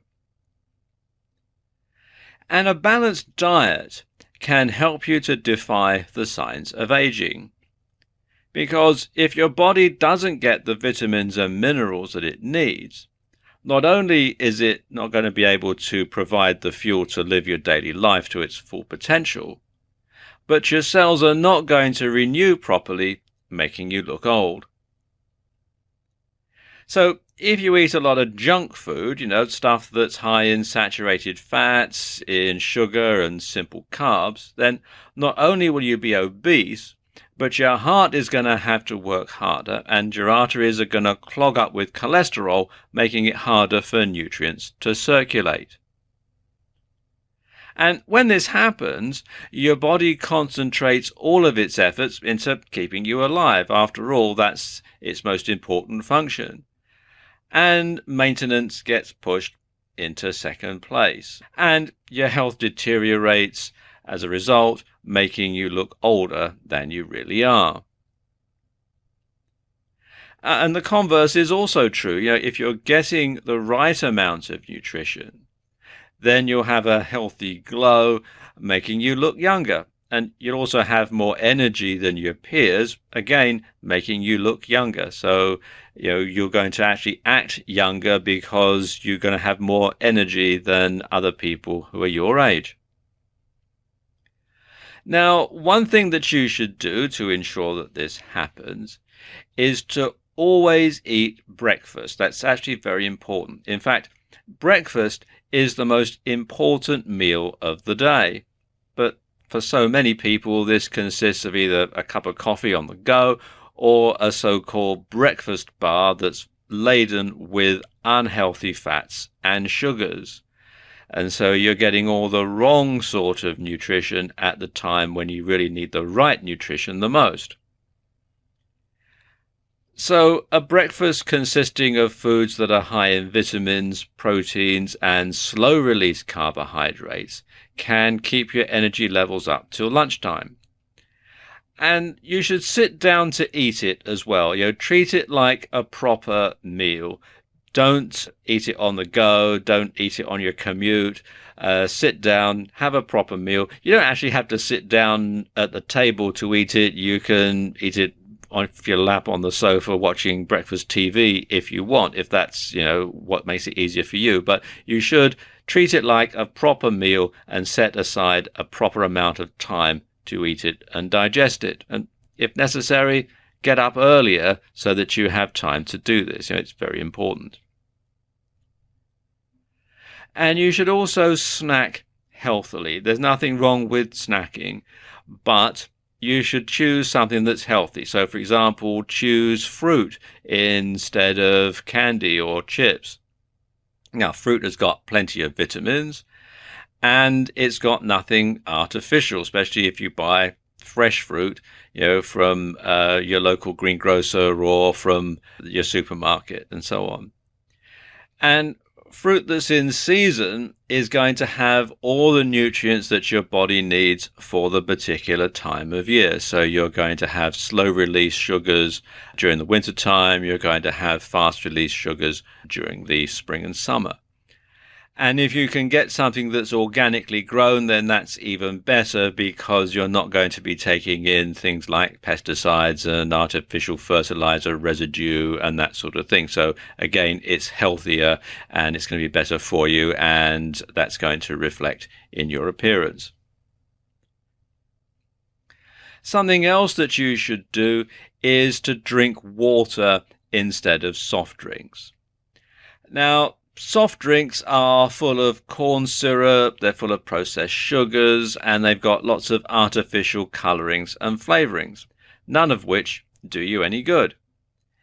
And carbonated spring water with a slice of lemon or a splash of fruit juice can be just as refreshing as a soft drink. And of course, spring water or bottled water is better for you than tap water, because it's less likely to contain things like fluoride or chlorine and other additives. And of course, tea and coffee are fine too, and they contain things like antioxidants that can be beneficial, especially tea. But of course, some people need the extra jolt of caffeine that you get from a nice cup of coffee. If you do that, then try, if possible, to get real coffee, that's freshly ground and percolated or filter made, rather than using instant coffee, which can often have lots of artificial stuff in it. And it's best to get your vitamins and minerals from food, and eating as healthily as possible is always the best policy. Get fresh food, get it organically grown if possible, eat what's in season because that's what your body needs. And as I was saying, what goes on the inside is reflected on the outside. But that said, the way your body absorbs vitamins and minerals changes as you get older. And in some cases, your body doesn't absorb all the nutrients from your food in the time that it takes it to get through your digestive tract. So you're not actually getting as many minerals and vitamins into your body, into your bloodstream, as you would do when you were younger, even though you're eating a highly nutritious diet. So in that case, it's perfectly okay to top up your intake of nutrients with supplements. Now, of course, you should always check with your doctor or other health advisor first, just to make sure that you're not suffering from any intolerances, and that's very important. And a good multivitamin and multimineral tablet taken once a day is enough for most people, and they are quite reasonably priced. But you might need to top this up with additional supplements if necessary, if you find that you are suffering from some sort of a deficiency.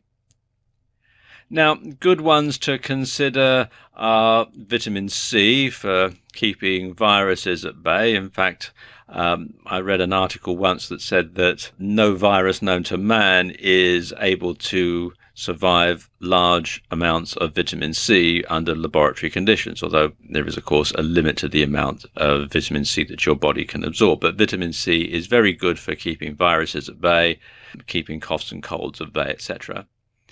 Vitamin D for your bones. It's just as good for you in adulthood as it is when you're a growing child. Potassium for blood pressure.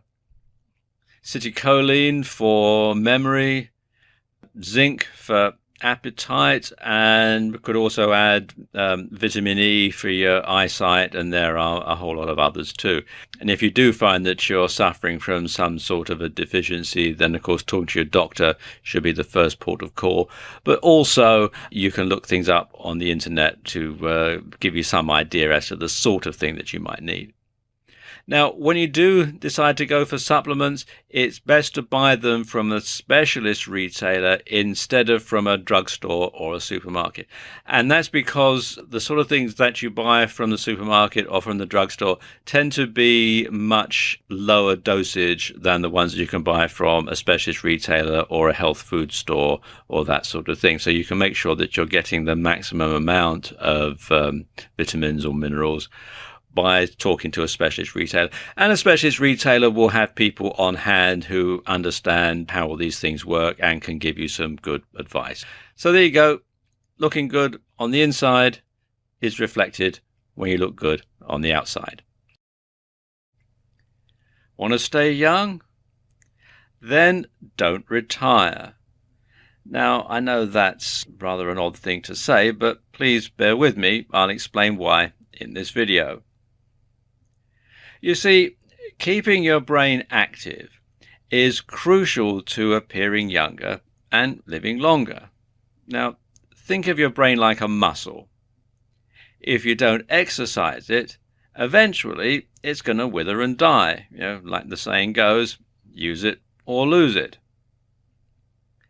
And so many people spend their whole lives at work, and they do work that they find engaging, and they do work that they find stimulating, and then they retire and do nothing. They spend all day just simply staring out into space like this guy here.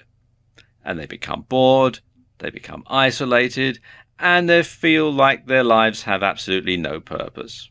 So don't become one of them. And the thing is, you don't have to keep working full time. Getting a part-time job that isn't too strenuous can get you out of the house, it can keep your brain active, and it can enable you to meet new people, all of which is very important.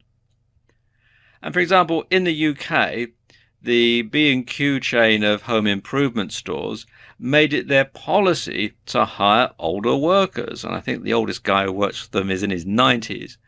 But the management found that the older people who went to work for them, and they mostly work part-time, were more considerate and more conscientious than the younger people who worked there. And they also appreciated the fact that they could meet other people and that they could actually do something that was fulfilling and helpful. And so it was a win-win situation all round. Now, something else that you can do when you retire from your main occupation is to start your own business. If you had a professional career, then you can become a consultant. And that's great because then you're passing your knowledge, the knowledge that you've acquired over a lifetime of working, on to the next generation, and you're helping to advise people who are perhaps just coming into the industry that you're leaving, ways that they can become even more successful. So becoming a consultant is a great thing to do when you retire from your main business. Or you can start your own online business, and this is great. You can do something like affiliate marketing, or you can sell on eBay. And of course, you can base your hours that you work around other activities in your life, because lots of people, of course, concentrate on hobbies and things like that when they've retired. Now, of course, some pension schemes, however, prohibit their pensioners from taking any paid employment. And this is particularly true of a lot of company pension schemes. They say that once you're retired, you can't take on any other paid employment. But all is not lost, though.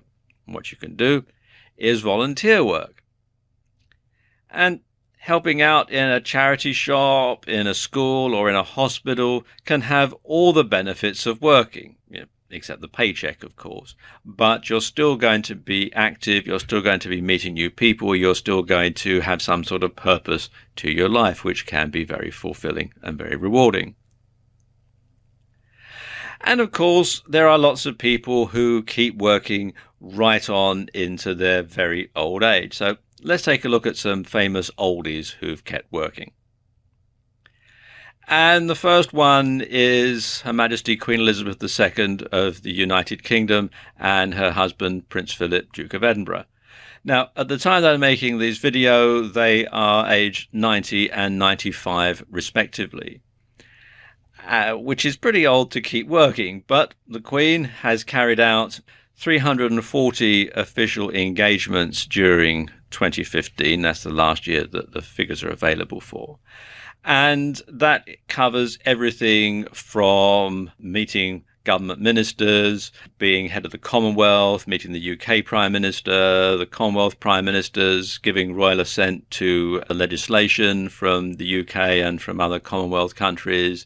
It also means going out and doing things in the community, meeting people, etc.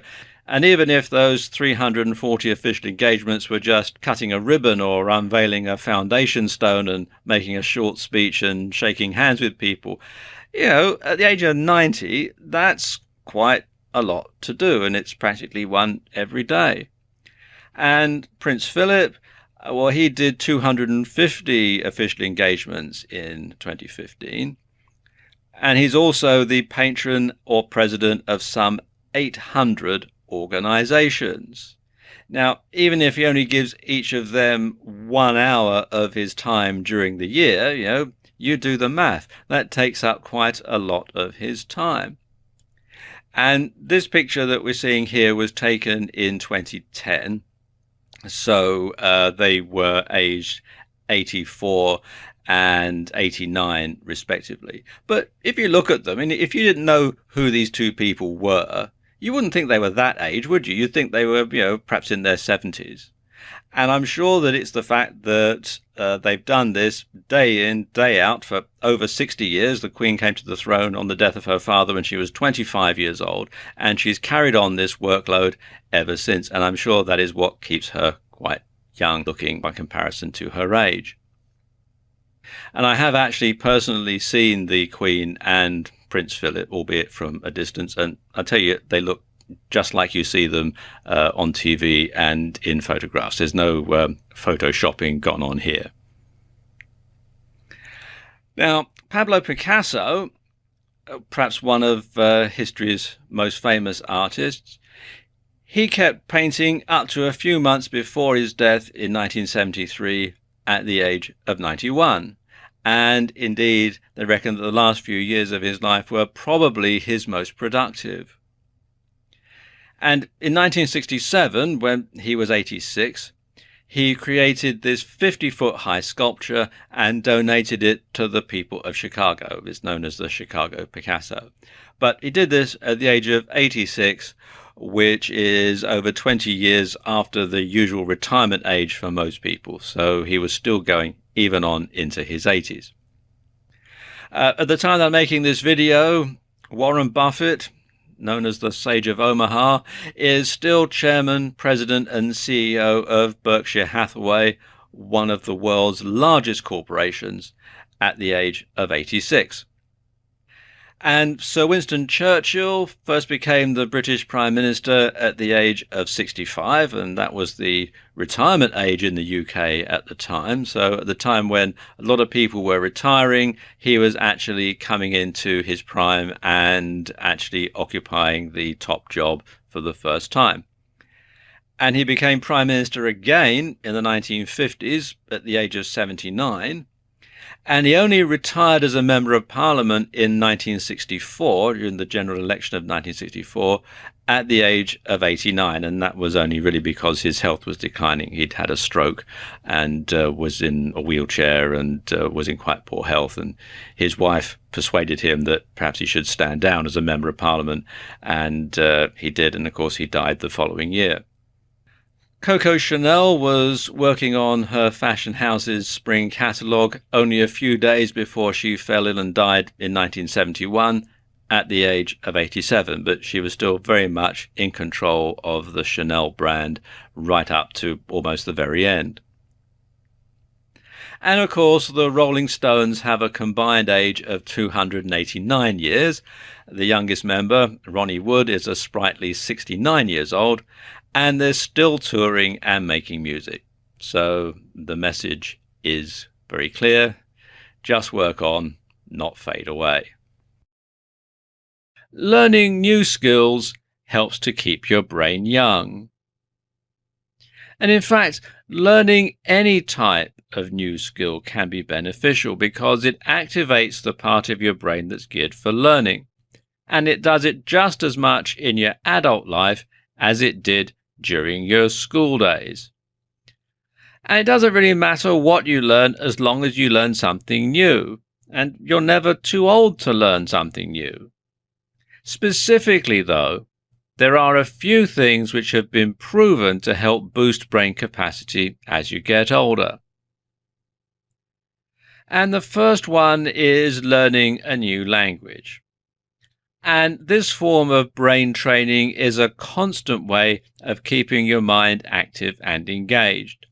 And it has other benefits as well. After all, if you learn to, say, speak Spanish, you might then want to go and visit Spain or Mexico or countries in South America where you can actually practice this language. So it gives you something else to look forward to, something else to think about, in addition to just simply learning the new language. And according to a study published in 2007, having the ability to speak a second language may delay the onset of Alzheimer's disease by up to 4.5 years, which is pretty good. Now, research is still being done to find out specifically why it causes such a great delay. but it's been suggested that it's a result of being able to switch between languages and being able to suppress one language while speaking another. And this is according to research done by retireathome.com. Now, something else that you can learn as you get older, and in fact, throughout your life, are computer games. Now, some people think computer games are a waste of time. It's something that teenagers do when they should be outside playing in the sunshine or studying or doing something else. But they are wrong. In a study published by the Journal of Neuroscience, college students who played Super Mario 3D World for 2 weeks improved their memory recall by about 12%, which I'm sure you'll agree is quite significant. And it doesn't just apply to young people, it can apply to older people as well. And playing video games by the elderly has been shown to ward off symptoms of dementia and to help boost memory. And again, just like learning a new language, it's because you had to learn the moves, you had to learn the rules, you had to learn how to do different things within the video game, and it helps your hand-eye coordination, and it does all sorts of good things. In fact, this website here, Brain Metrics, that's trix.com/memory-game, actually has some very good games on their website that you can play for free. And in particular, this memory game, which is something which you can do to help exercise your memory, do things like remember faces or things that you've heard, etc. And it has a lot of interesting information about it right here on the site. And also, they have some other brain training games that you can access on the site as well, things like 8 Queens or Arrange Games, Brain Fitness, Brain Reflection, etc. And they are very, very good, and it's well worth a visit. And it's all free online. And something else that you can learn how to do is how to cook new recipes. And learning to cook new recipes can be beneficial in several ways. First of all, you need to learn how to do it. And just like I was saying earlier on in the video, this activates the same learning mechanisms in your brain that you used to use when you were at school. But also, it introduces you to new foodstuffs, which are things that might be healthier than what you're already eating. And of course, when you learn how to cook a different recipe, often it's a good excuse for having friends and family round for dinner. And of course, social interaction helps to boost your memory. So it has a lot of beneficial things. It's win-win-win all along. And so every time you can learn a new skill, that schoolboy or schoolgirl deep inside you comes back to the fore, and you get to think yourself much younger than you did before. You need to get out more if you want to stay youthful.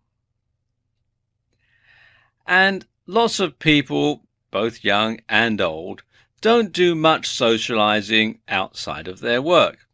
They come home, they eat dinner, and they spend the rest of the evening and much of the weekend in front of the TV, and they have absolutely no social interaction with anybody outside perhaps their immediate family at all. And the problem gets even worse for retired people or for entrepreneurs who work from home. Sometimes they don't see or speak to anyone, again, apart from perhaps their immediate family, for days or even weeks at a time. And this is terrible because being socially active is a great way to keep aging at bay. Meeting new people keeps your brain active. You take an interest in others, and you need to get to know them and to figure them out. And quite often, I'm sure everybody knows, when you go and you meet someone for the first time, you get to know them. You have to learn about them. You have to think, about them. You have to try and figure them out, and that means that you have to work your brain. Whereas when you're around people that you know well, you know them so well you could probably finish off their sentences for them, and then your brain really isn't having to work very hard. And this exercises parts of your brain that you probably don't use very often if you spend all day staring at your TV or talking to the same people day in, day out, like I was just saying. So, attending social gatherings with family and friends or attending sports fixtures or other events is a great way to actually meet people, to be in different surroundings and to interact with all sorts of other people who you perhaps don't know or don't know very well. Or perhaps you might want to take up a hobby or a sport, and that can be beneficial too. I mean, for example, take the golfers in this photograph here. You can see there's quite a broad age range, and golf is a sport that's played by both young and old. And this is very important because being around or being in tune with other younger people keeps you up to date with the latest ideas, keeps you up to date with the latest fashions, keeps you up to date with the latest trends, and also you find out what's going on in different people's lives. You find out all sorts of different things that are happening. And again, that helps to keep your brain active. And the more active your brain is, the more forward thinking you're going to be, the more youthful you're going to be, especially again if you look at the way that younger people look and the way that young people act. Some of that's going to rub off on you if you're around them long enough. And of course, other people have different life experiences and they probably think in different ways to you. So they may provide solutions to problems that you're having in your life, problems that are causing you a lot of aging, stress and worry. And other people may also know about the latest technology, the latest music, the latest movies, etc., etc. And all of this helps you to feel younger and to look and act in a less staid manner. Travel is also important if you want to stay young. You know the old saying, travel broadens the mind. So, visiting somewhere you've never been before helps to form new memories, and of course it gives you something new to talk about to people that you know and to people that you've just encountered. And sometimes you might feel like visiting somewhere for the first time because someone that you've met has told you about it. And revisiting places from the past helps to cement older memories and to keep them fresh in your mind. And you might even bump into people you used to know and revive even more old memories. And you can catch up on what's going on in the wider world. And again, being in touch with what's going on, not being out of touch like lots of older people are who are very set in their ways, can make you look, feel and act much more youthful than you really are. Is cosmetic surgery worth it? Well, I'm going to answer that question in this video.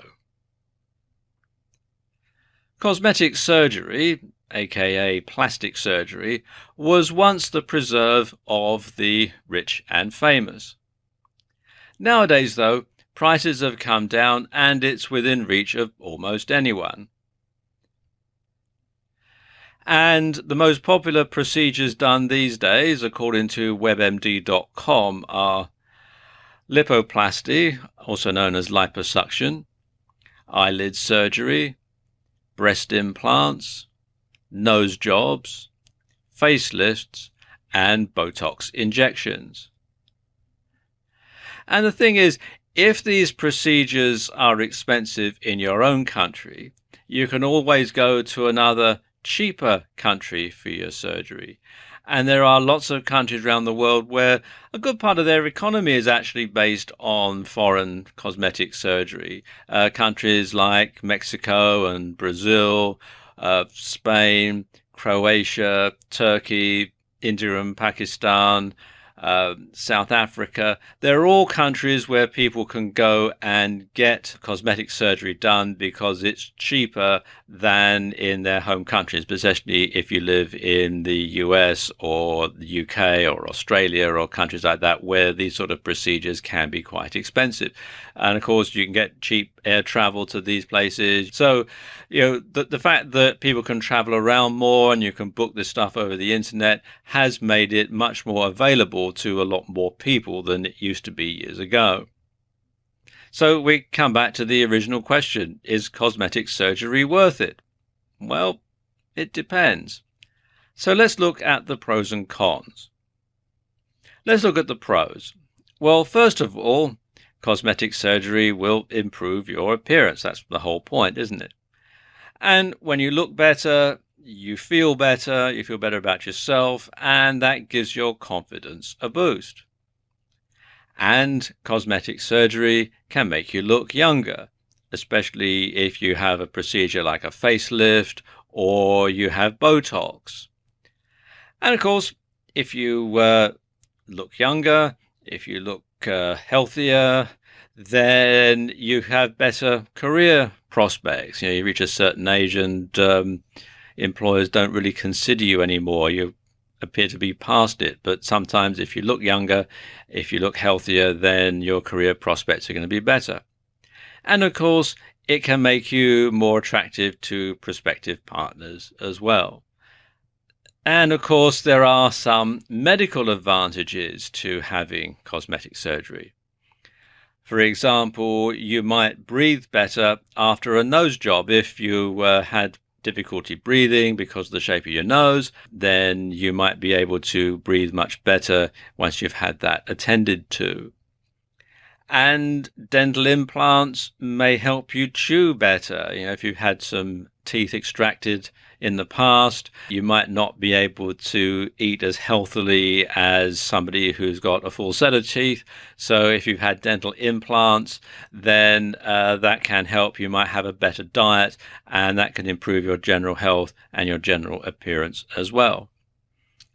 And of course, there's reconstruction following an accident. So if you've been in a car crash or some other work-related accident that's left you disfigured, perhaps you were burned or scalded or had cuts and bruises and all sorts of other things have gone wrong, broken bones perhaps, broken nose, you can have that reconstruction done, and it can not only make you look better, but it can also make you function better as a human being. But of course, there are always a downside, so let's look at the cons. And the biggest downside is the cost. And unless it is for medical reasons, then most insurance won't cover it. Most health services in countries around the world where they have the government pays your health costs, they probably won't pay for it either, because it's considered to be not something that is particularly necessary. So you will have to meet the full cost of it out of your own pocket. And even if you do go to a country where it's cheaper than your home country, you still have to pay for it. So there is always a cost involved, and it can be quite substantial. Then there's the risk of anything going wrong during the surgery. I mean, cosmetic surgery is no different from any other type of surgery in that respect, that something might go wrong while you're having the operation done, and that might need to be corrected, and there is a risk to life in some cases. And there also, in some countries, if you go overseas for your treatment, their standards of hygiene might be somewhat lower than in your own home country.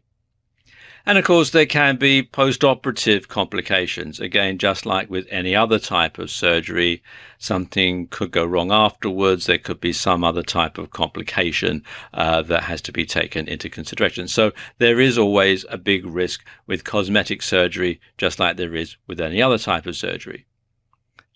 And of course, it can be disappointing. You might have some idea in your mind as to how you're going to look after the surgery, but it doesn't come out the way that you thought, and it can be disappointing. You might think that actually you look worse after having cosmetic surgery, especially if something goes wrong during the surgery and it doesn't come out as well as you might like. So it can be disappointing. And of course, it can leave you open to ridicule. People who didn't know you before the surgery, well, they won't know any different. But people who did know you, well, they might think you're being vain or frivolous. So you do have to take that into consideration as well. The thing is, though, you don't have to go under the knife to improve your appearance. And there are some things that you can do to make yourself look younger without having to resort to cosmetic surgery. And the first thing, and probably the easiest thing that you can do, is to change the way you dress. So update your wardrobe to something more contemporary, but choose clothing that someone 10 years younger than you would wear. And that might mean, if you're a guy, it might mean wearing a different tie width than you might usually wear. Or if you're a girl, it might mean wearing a different skirt length than you might usually wear. But something that someone who's, say, 10 years younger than you is going to wear is going to, by default, make people think that you're a bit younger too. Then you can update your hairstyle. And your hair grows and it needs cutting every so often, even if you wear it long. So if you've had the same hairdo for more than 5 years, then ask your stylist for something more contemporary and just update it so that you appear to be more in tune with current trends. And if your hair is going grey, well, dye it. And that applies to guys as much as it does to girls. Grey hair might suit George Clooney, but that doesn't go for everybody. So if your hair's going grey, then you should dye it back to the colour that it was before, or maybe even choose something completely different. But if you do decide to dye your hair, then be sure to choose a product that only covers the grey and doesn't strip out all of the natural oils. If you wear glasses, then you should get more fashionable frames. You should always have your eyes checked every few years anyway, and when you do, and you choose another pair of glasses, choose something that's a bit more updated. Don't ask your optometrist to simply put your new lenses in your old frames. Have something new, have something that's a bit more up to date. And if you're a woman who wears makeup, then update your look to the latest techniques. Have a chat with the lady on the makeup counter at the store where you buy your cosmetics and ask her about the latest techniques. And a lot of cosmetic houses do actually run classes which show you how to apply their makeup in the latest way. And quite often they're free because they're designed to try and sell you more cosmetics. But at least you'll know exactly how things are done these days and you'll keep up to date with the latest techniques. And something else you should do, be you male or female, is to moisturize. Make sure you get lots of moisturizer onto your skin, because a healthy looking skin can take years off of you. And you should also moisturize your hands as well as your face. So many times people will look young in the face, but when you look at their hands, it's always a dead giveaway. So moisturize your hands as well as your face. Now, browsing fashion magazines is a great way to keep on top of what's hot right now. So be sure to stop by your local newsstand or your local newsagent regularly and catch up on the latest ideas. So, is cosmetic surgery worth it? Well, that depends. Depends how you feel about it, and also depends on whether or not you've tried some of the other techniques we've talked about in this video. One way to keep young is to keep active. And when we were kids, we tend to be very active. I don't know about you, but when I was very young, I was always running around and going out and riding my bike and doing all sorts of different things that burnt up lots of energy and kept me active all the time. But of course, as we get older, we become more sedentary. We tend to take sit-down jobs these days, and we travel everywhere by car, so we don't really get a lot of exercise when we're moving from one place to the other. Now, some people join a gym and work out, but unfortunately, most people don't. And this is a big mistake because an extra 150 minutes of moderate exercise a week could extend your life by an extra 3.4 years. And even doing 75 minutes a week, that's just over 10 minutes a day, could earn you another 1.8 years. And those are pretty good reasons to exercise. And these statistics are courtesy of PLOS Medicine. And of course, the main benefits of exercise are to your heart, because rigorous exercise will allow the left ventricle of your heart to enlarge, just like it would with any other muscle. And you'll be able to move more blood around the body with each pump and deliver more nutrients and more oxygen to your muscles and tissues. And of course, that means that your body cells can repair themselves just that much quicker. Your heart won't have to work as hard, and your resting heart rate will be lower, as will your blood pressure. And all that will reduce your risk of a stroke or a heart attack. So it's more than just looking, it is actually keeping your whole body much younger. And of course, keeping your muscles in condition means that they won't deteriorate and you'll be able to stay more mobile. And this can help ward off arthritis and other age-related complaints. So again, it's keeping your body young. It'll also keep your weight down. Now, in the US, more than 2/3, that's 68.8% of adults, are considered to be overweight or obese. And more than 1/3, that's 35.7% of adults, are considered to be obese. More than 1 in 20, that's 6.3%, have extreme obesity. And almost 3 out of 4 men, or 74%, are considered to be overweight or obese. And I'm sure these figures are similar in most other Western countries.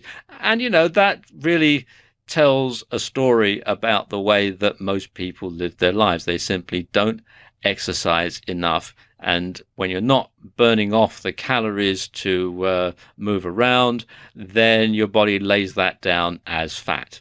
And of course, there are all the other health implications that come along with that. And of course, fat people don't look particularly youthful. And according to the Alzheimer's Society, regular exercise can significantly reduce the risk of developing dementia by about 30%. And for Alzheimer's disease specifically, the risk was reduced by 45%. And these are very good reasons to exercise because, after all, Alzheimer's is a disease generally considered of the elderly. So what sort of exercise should you do to keep active and keep young? Well, it doesn't have to be too strenuous, just going for a run, a jog, or a brisk walk every day, or doing some other type of exercise that leaves you slightly out of breath can be beneficial, especially if you start doing it during your youth or in your middle years. You could also join a gym or hire a personal trainer or a personal fitness instructor or a coach to devise an exercise program for you. But no matter how you do it, the earlier you start, the younger you'll stay. In this video, I want to talk about sleep, which is nature's healer and rejuvenator. And getting a good night's sleep is important because it helps your body in a number of different ways. First and foremost, getting enough sleep makes you look healthier and more attractive, and that's according to a 2010 study published in the British Medical Journal. And researchers photographed 23 people after a period of sleep deprivation and after a normal night's sleep of about 8 hours. And the photos were shown to 65 people who rated each photo based on health, attractiveness, and tiredness. And the sleep-deprived group scored lower in all three categories. And of course, when you get a decent night's sleep, you'll live longer too. Because regularly sleeping less than you should is associated with a shorter lifespan, although it's not clear whether little sleep is the cause or an effect of other illnesses. And studies have found people who routinely sleep for fewer than 6 hours a night have a higher risk of dying sooner than people of a similar age who sleep for 7 or 8 hours a night. And this is according to the website bodyandsoul.com.au. And of course, sleep heals you from the inside out. When you sleep, your brain triggers the release of hormones that encourage tissue growth. And this can help you recover from injuries such as cuts or even sore muscles from your last workout. And during sleep, you make more white blood cells that attack viruses and bacteria, and that's why sleep is often called nature's healer, because when you're asleep, you're getting more white blood cells and you concentrate your energy on beating any infection that you might be suffering from. And in one study, people who slept for at least 8 hours a night were 3 times less likely to come down with a cold than those who got 7 hours or less. And that's according to the good people at webmd.com. And your blood pressure dips as you sleep. And this may give your heart a break. It might allow you to rest your heart slightly so it's not having to pump round quite so much. And there may be other heart health benefits too. So how much sleep is enough? Well, according to the Mayo Clinic, for most adults, between 7 and 9 hours is sufficient. And older adults need about the same amount of sleep as younger adults. So you're looking at the sort of the higher end of that scale there. But as you get older, your sleeping patterns might change though. And older adults tend to sleep more lightly and for shorter time spans than do younger adults, although the amount of sleep probably remains the same. So the more you sleep, the more your body rejuvenates, the healthier you'll be, and the younger you'll look. It's no secret that good health equals youthful, both in youthful appearance, in youthful mobility, and in a youthful attitude as well. Because after all, if you're not having to concentrate on getting better, if you're not in poor health, then you're going to have a much more positive outlook on life. So it's important that you see your doctor for regular health checkups as you get older. This helps to prevent problems developing or from worsening. And if you have a family history of certain diseases or ailments, then a regular health check is essential. And I don't just mean if your parents or your grandparents had health problems. You also want to look at your wider family. If your siblings start to come down with some sort of health problem, there's a good chance that you might have it too. So you need to get yourself checked out. And the same goes for a bit further afield, uncles, aunts, cousins, etc. Any blood relative that has some sort of ailment or some sort of disease which could be inherited means there's a good chance that you might have it too, so you do need to get yourself checked out under those circumstances.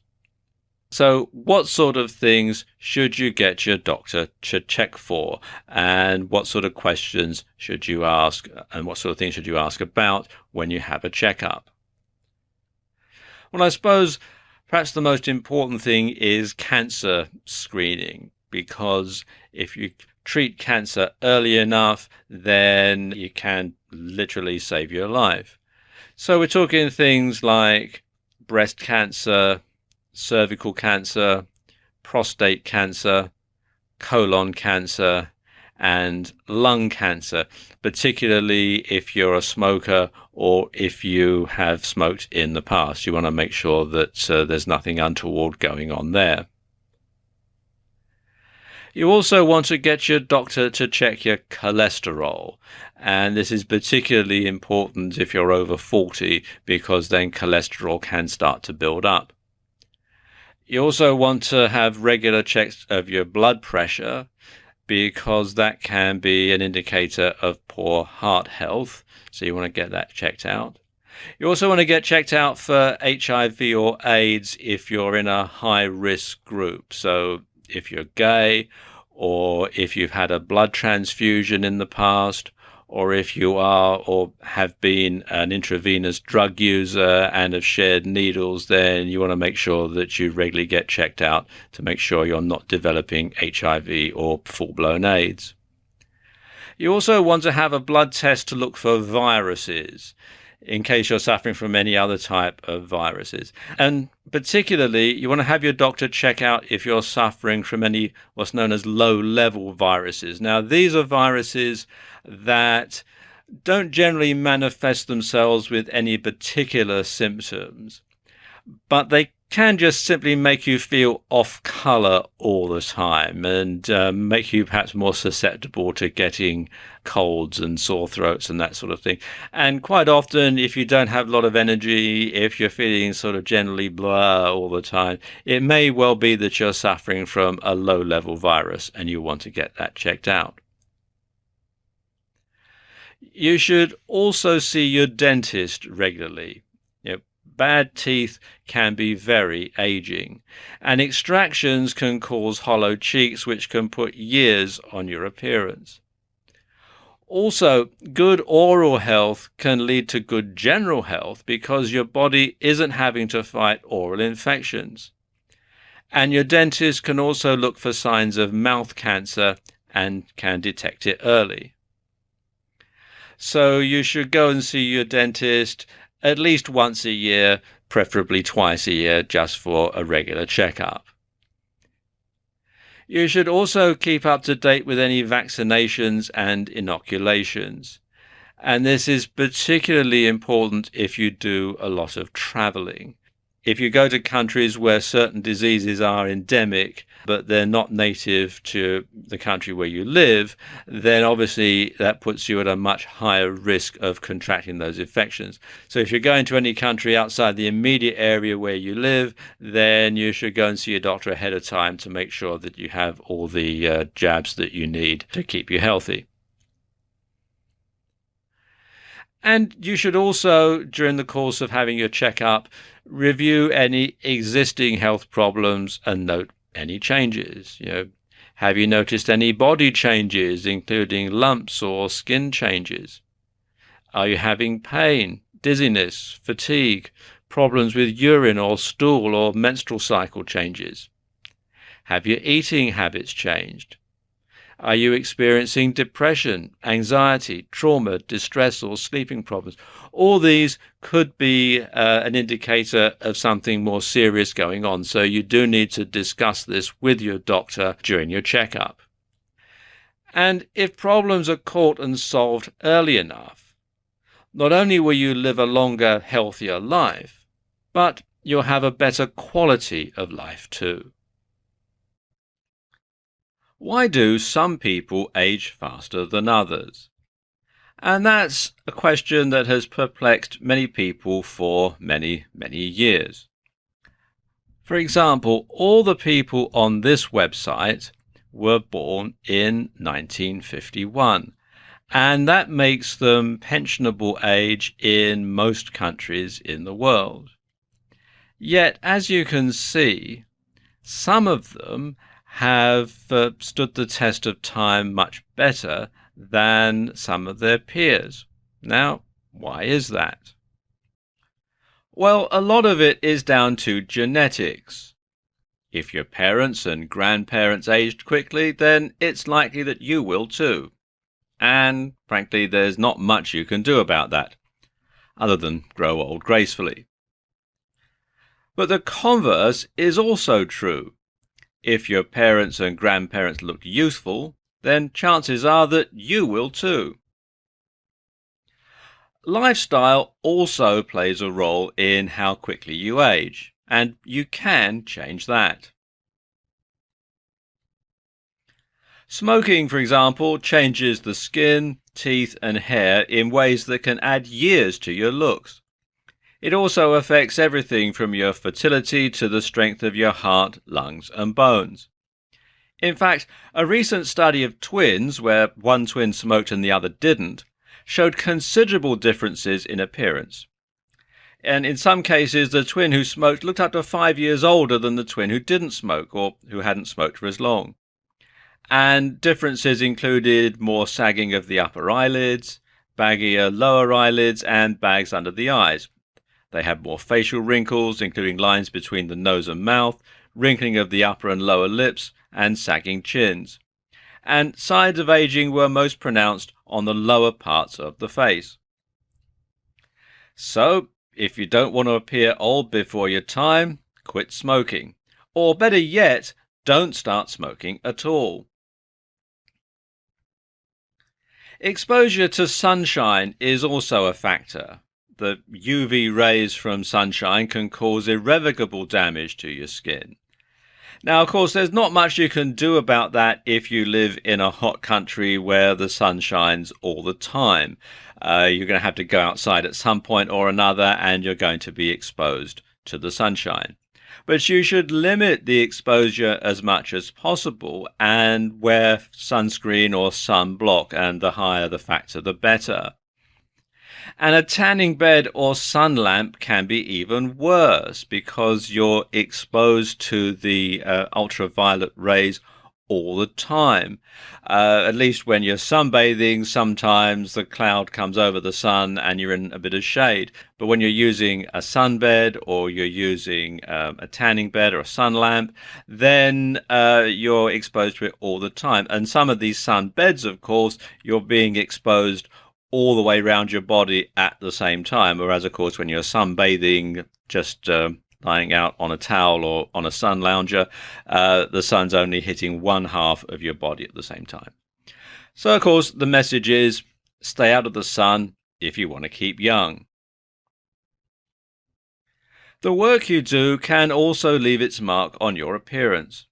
If you work outdoors, you're going to get more exposure to the sun compared to people who work indoors. But there are other forces at play as well. If you have a very stressful occupation, it can cause you to age very quickly, sometimes by as much as a decade.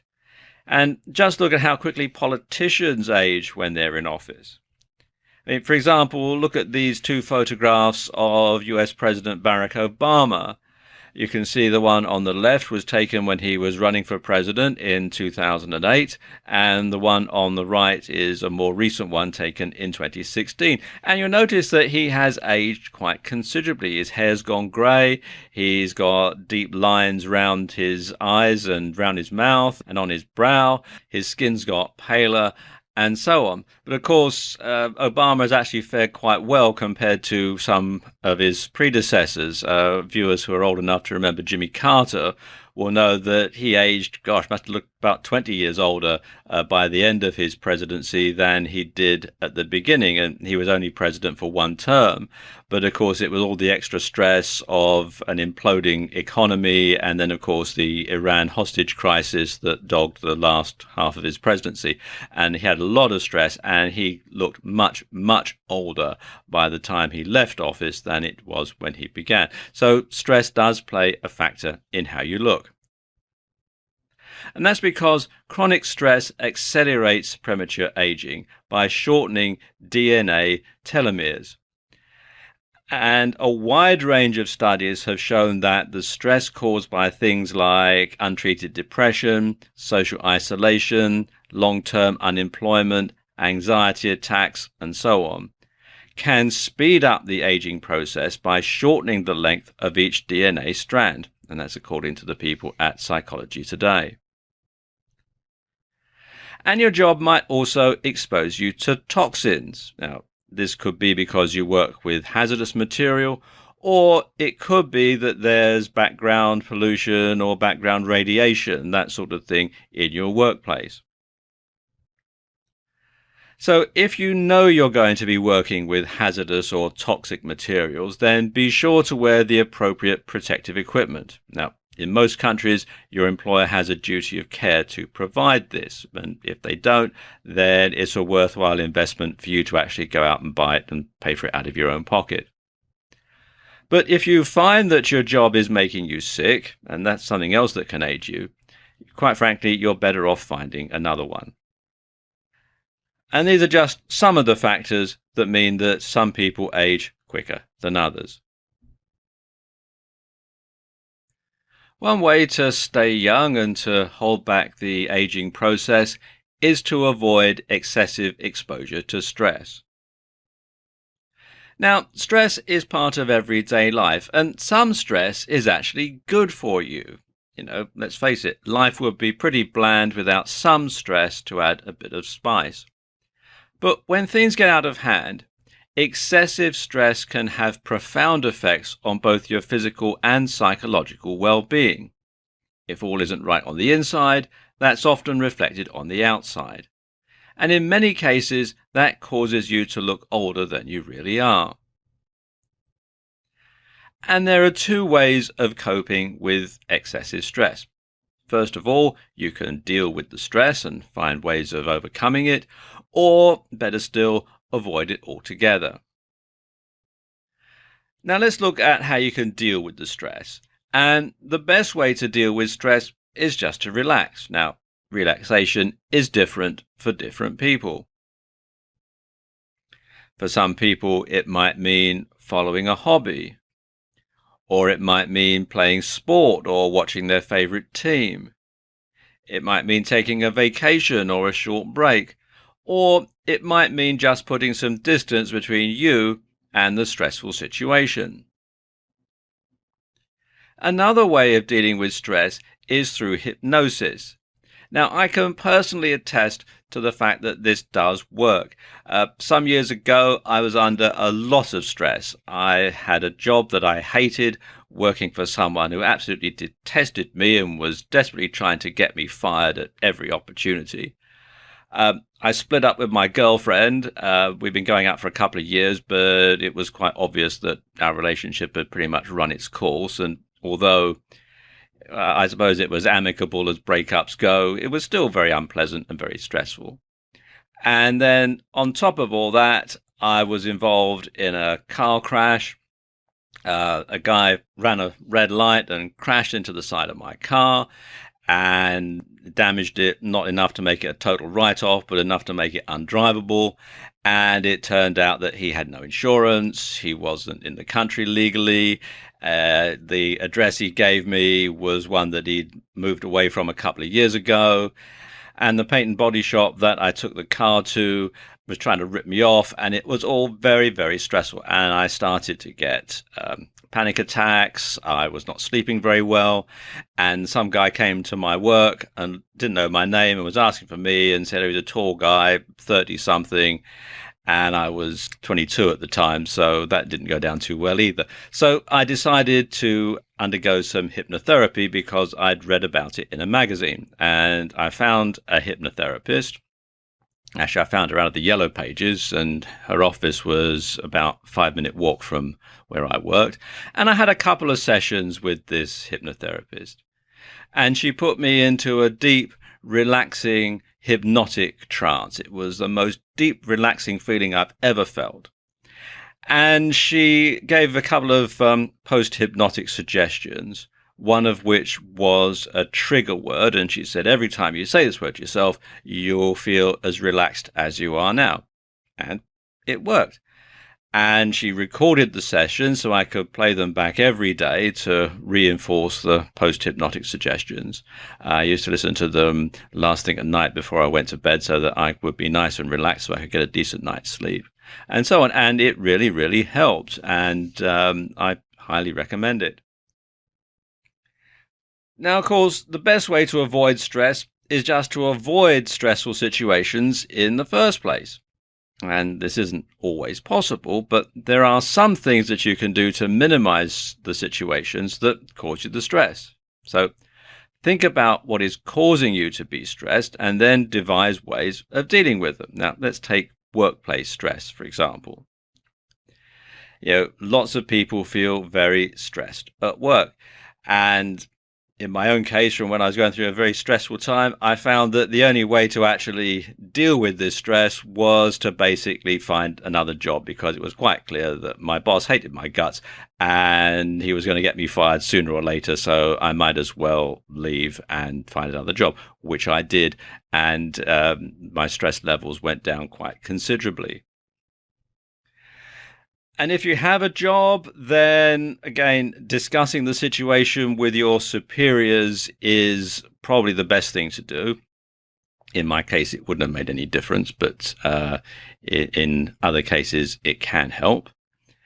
Something else you can do is to turn off your work cell phone out of hours, so you're not getting work calls when you're on your own time. And likewise, not checking work emails when you're at home. And also, socializing with people from outside your work can be helpful, because when you socialize with people from your work, what do you talk about? Work. So when you socialize with people from outside of your work, then you're going to talk about something different, and it's going to take your mind off work, and it's not going to be quite so stressful. Also, if you find getting to and from your workplace is very stressful, then you might want to change your route. You might want to drive a different route. You might want to take public transport instead of driving, or vice versa, because sometimes actually just getting to your work can be very stressful. And finally, if nothing else is going to work, then you have to do what I did, which is to change jobs or change careers if necessary, to find something that is actually much less stressful. Now, of course, if you're an entrepreneur, then your stress levels can be almost off the scale compared to people who have a job. So what you need to do to try and keep the stress levels down is, first of all, to keep regular hours. Now, I know when you're an entrepreneur, you can keep thinking about your business all the time, but you want to make sure that you keep regular hours, that you're only available to clients during regular office hours, and that you only work during office hours, and that you actually do take some time off.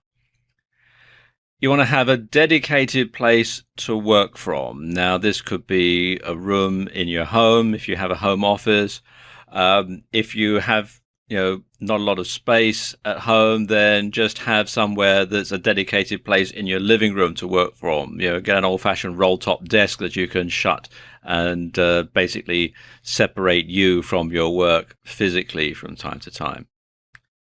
You should obviously take regular breaks. You should take regular vacations. You should take time off. And when you're not involved in running your business, you should make sure, like when you have a job, that your cell phone is turned off, that you're not checking your emails and so on, so that you do actually get some time away from your work.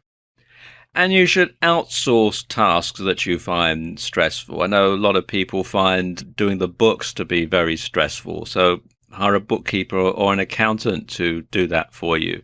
And of course, that frees up more time anyway for you to do things that you enjoy and for you to actually work on your business. And also, you want to network with other people in your industry. And this is very important, because any problems that you're facing that are making you stressed are also going to be problems that other people in your industry are facing. So when you talk to people in your industry and you share your problems, then there's a good chance that someone is going to say, well, that happened to me and I did such and such. And that's going to solve the problem, and you're not going to be stressed about it. And there are a couple of ways you can do this. You can do this in person, or you can do it via a discussion forum. And there are lots and lots of them on the internet. If you just do a search for your industry followed by forum, you're bound to find quite a few. And once you've spent some time on there and you've got to know the other people on the forum, it can be very useful and very, very helpful. And of course, it can help you to avoid a lot of the stress in your life.